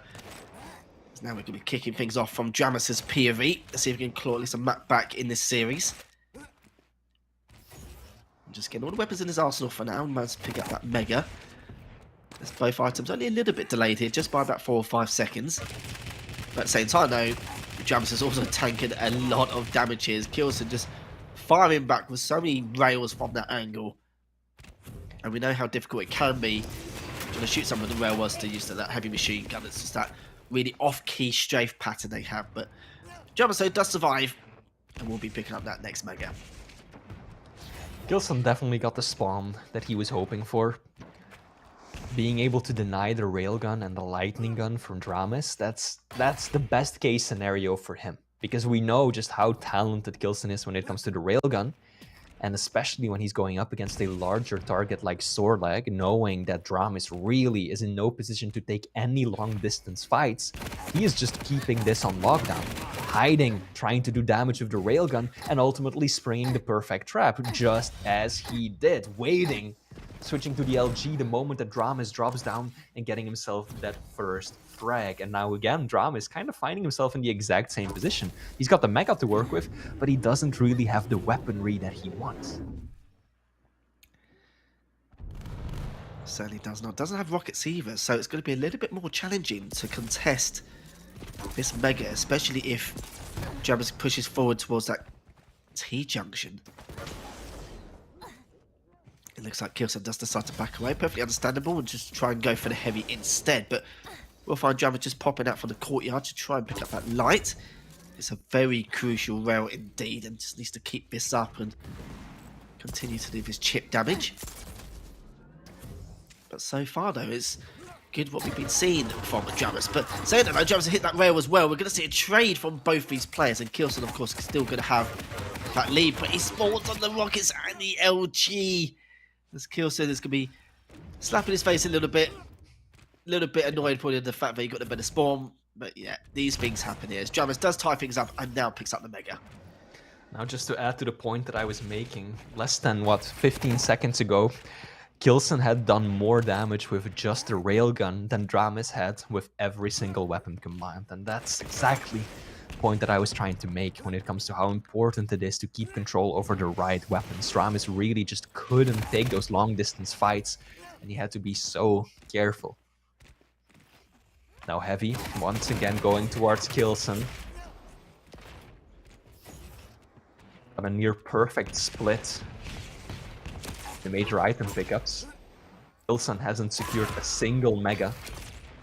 He knows that as a light champion, Heavy is the most important one of the two.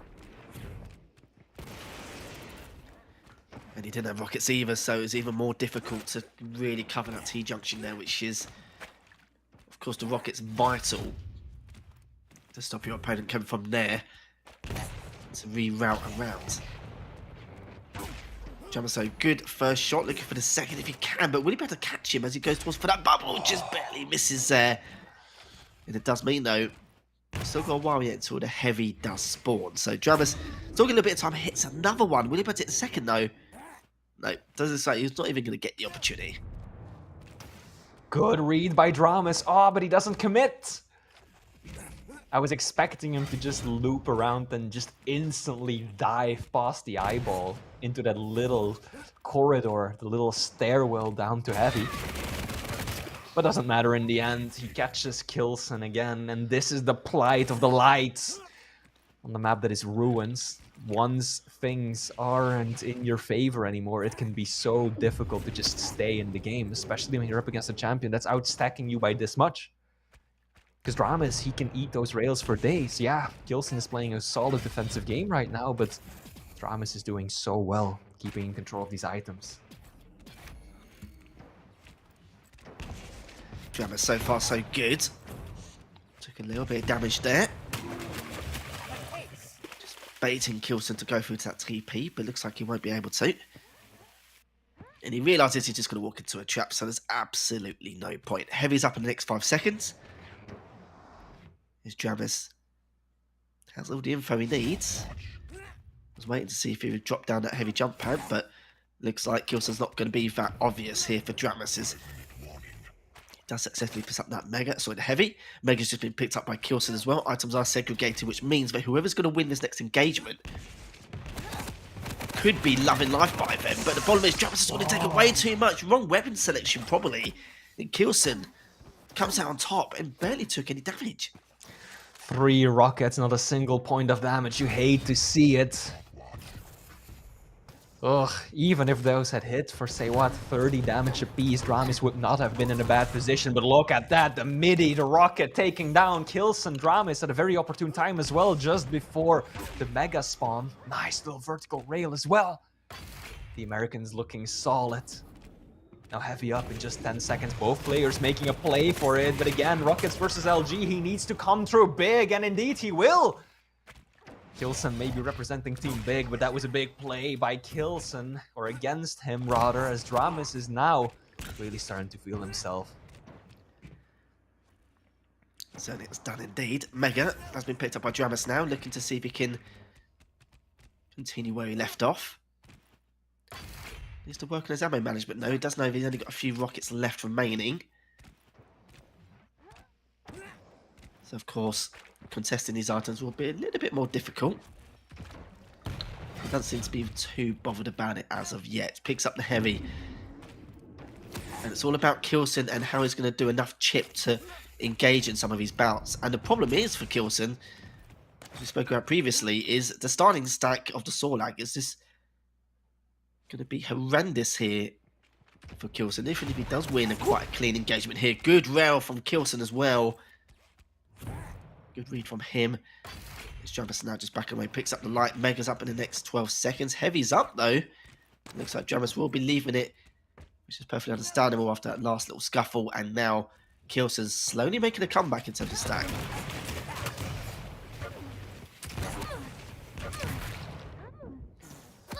Mega will stop the bleeding. The poison damage over time won't continue any longer. And now Kilson making his mark on the scoreboard once again. Nice little combo. Good thing for Dramus that he retaliated right there. If he had missed that shot, Kilson would have been all over him, and this would have been a tied game. So that was such a key, a clutch rail to keep himself in the lead. But it is Kilson. Picked up the heavy, picked up the Mega. And he isn't going to give up on that rotation that easily. Yeah, there's no way he's going to drop for this heavy. Not a chance in hell. He backs away and re-rotates around. He just needs to try and pick up his lights to even the playing field a bit. Which he's going for at the moment. And that first rail miss is going to give Dramus some breathing room to pick up some of his lights here. There's a little bit of damage. He comes up with the LG and still takes him down. As he felt like that was his one moment to try and contest for that Mega here. And look at that though, he's already taken a lot from that LG coming from Dramus here. Kills him backing away, 35 HP. Is Dramus even going to try and go with this? As Kilson has picked up the heavy, Mega's going up the next 10 seconds and he's in the prime position again to contest this. This split between the items is not favorable to Dramus. There is so much time between Mega and Heavy that even if Dramus hurts Kilson badly, the German player still has enough time to just make a nice little loop around, get himself health bubbles, pick up a small armor, and still be able to contest. So it would be a lot better for Dramus if they were closer to one another, but no! That is a bit disastrous. Lethal caught out with the wrong weapon in hand. Kilson immediately capitalizing off of it. Bridging the gap, closing the distance right on top of Dramus, who still tries to get a desperate second rail off. He knew that switching to LG was pointless at that time. But he didn't land a single shred of damage until the end. And now, half a minute left to go. Dramus, how do you approach this? Hyper aggressively, that's how going all in on this LG fight. But no! Kilson survives, 8 points of health. Dramus had an opportunity. Still has one, but he needs to find his opponent and needs to do it quickly. That's definitely going to be a helping hand, but not enough for Kilson, 5 HP. As Dramus realises that is going to be it for the map. and for the series. GG's from both players. Kilson came up clutch there, proving that sometimes if you are at a big disadvantage in terms of champion picks, you can definitely work around it, depending on who you are against. Kilson did a fantastic job there with the slash, and there we have it. It's going to be 3-0 for Kilson. And in all fairness, Dramas did put up a really good fight in every single map without fail. Oh, he absolutely did. Yeah, this was a very close series. You might look at this and go, oh, 3-0 clean sweep for Kilson, but no. This was not an easy win. This was a hard-fought battle till the end, and at one point, or at multiple points, right? Back on Corrupted Keep, it seemed like Dramis was going to take it. Back on the last map we just saw on Ruins, there was a point where Dramis absolutely could have run away with that 2-3 point lead he had with just a few minutes left on the clock, but ultimately Kilson proved to be a little too hot to handle. Beautiful rails, tremendous amount of damage dealt in the end, and overall Dramis fell a little short at times. Once Kilson finally got back in control, he just used that superior speed of his to apply pressure from start to finish, and Dramis, yes, he did the best that he could. Were some really solid plays in there. I love how he approached fights with the spit. He almost always got something useful out of that ability, but ultimately Kilson just had his number. Certainly did. This is why Kilson is an absolute machine. Powerhouse, whatever you want to call him, Relson there. And you can see from the accuracy again, heavily relied on the LG, but against a Solag, who wouldn't at that stage? Makes perfect sense. Of course, 54% accuracy, 47% with the rail, considering the gymnastics he was doing to get round Dramis and to try and take him down. It was just absolute madness. But there we go. That's the series for you guys at home.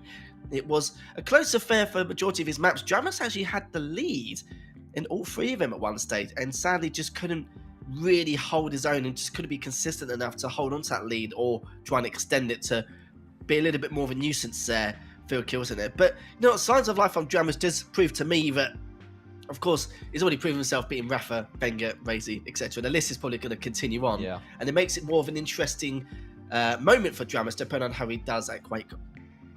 Absolutely. Now, of course, in the end, all the praise does go towards Kilson, right? This man has had a phenomenal showing this season, so far having lost only one series, and that was against Wenger. And other than that, he's flattened pretty much everyone he came into contact with, and he holds the absolute most deserved #1 spot on the leaderboard. So Kilson, congratulations. The focus must be high, because this is a man who is looking to take this season by storm.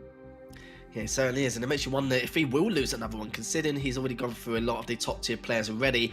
I think he's still got one or two left to look at throughout the second half of the season, but of course, only time will tell. Still got 7 more weeks, which can't really complain leading up to QuakeCon here. And I was going to say, for you, Fleet, final thoughts before we go. Wonderful day of Quake, as usual, right? 3 O's across the board. Zeneku first taking down CNZ, but deceptively close. I think every single one of those maps came down to a single point in the end. Then we had Maxter versus Saigib, the man from Argentina really brought it hot. 3-0 once again. Avek versus Chain, a few close encounters there, but ultimately the Polish Prince could not be stopped. 3-0 once more. And then lastly, as we see on the screen right now in the overview of the results, Kilson versus Dramis, the man from Dragonborn Esports, the American player, shone brightly, but ultimately Kilson proved to be a bit too strong. Yet, like you just said, Lethal, I am happy with Dramis' performance. I'm looking forward to see what he can do next. Yeah, exactly. It just depends on who else he's going to play up against next during the second half of his season. We're going to see more of him, of course. I think he has played quite a few matches as well. Like I said, he's had a very, very tough path. The fact that he had to play against virtually the top 3 in the first half of the season straight away, very, very difficult. And it's going to make a lot of people scared to see the results he's already shown so far. So it depends on what he's going to do next. But of course, we're going to see a lot more from CNZ as well. We're going to see a bit more from Dramis because he's played only 7 matches. A lot of the players so far have already played about 8 or 9. So it does mean that we can see how Dramis does against some of the other players. But as long as he keeps up this high level of consistency, there's no reason why he can't, approach that top 8, top 6 kind of barrier. Maybe push even further than that, depending on how he plays on the day when it leads up to the finals. Absolutely, and I think that we're still going to see a lot of players improve as we get closer towards the finals, right? That tends to be what happens.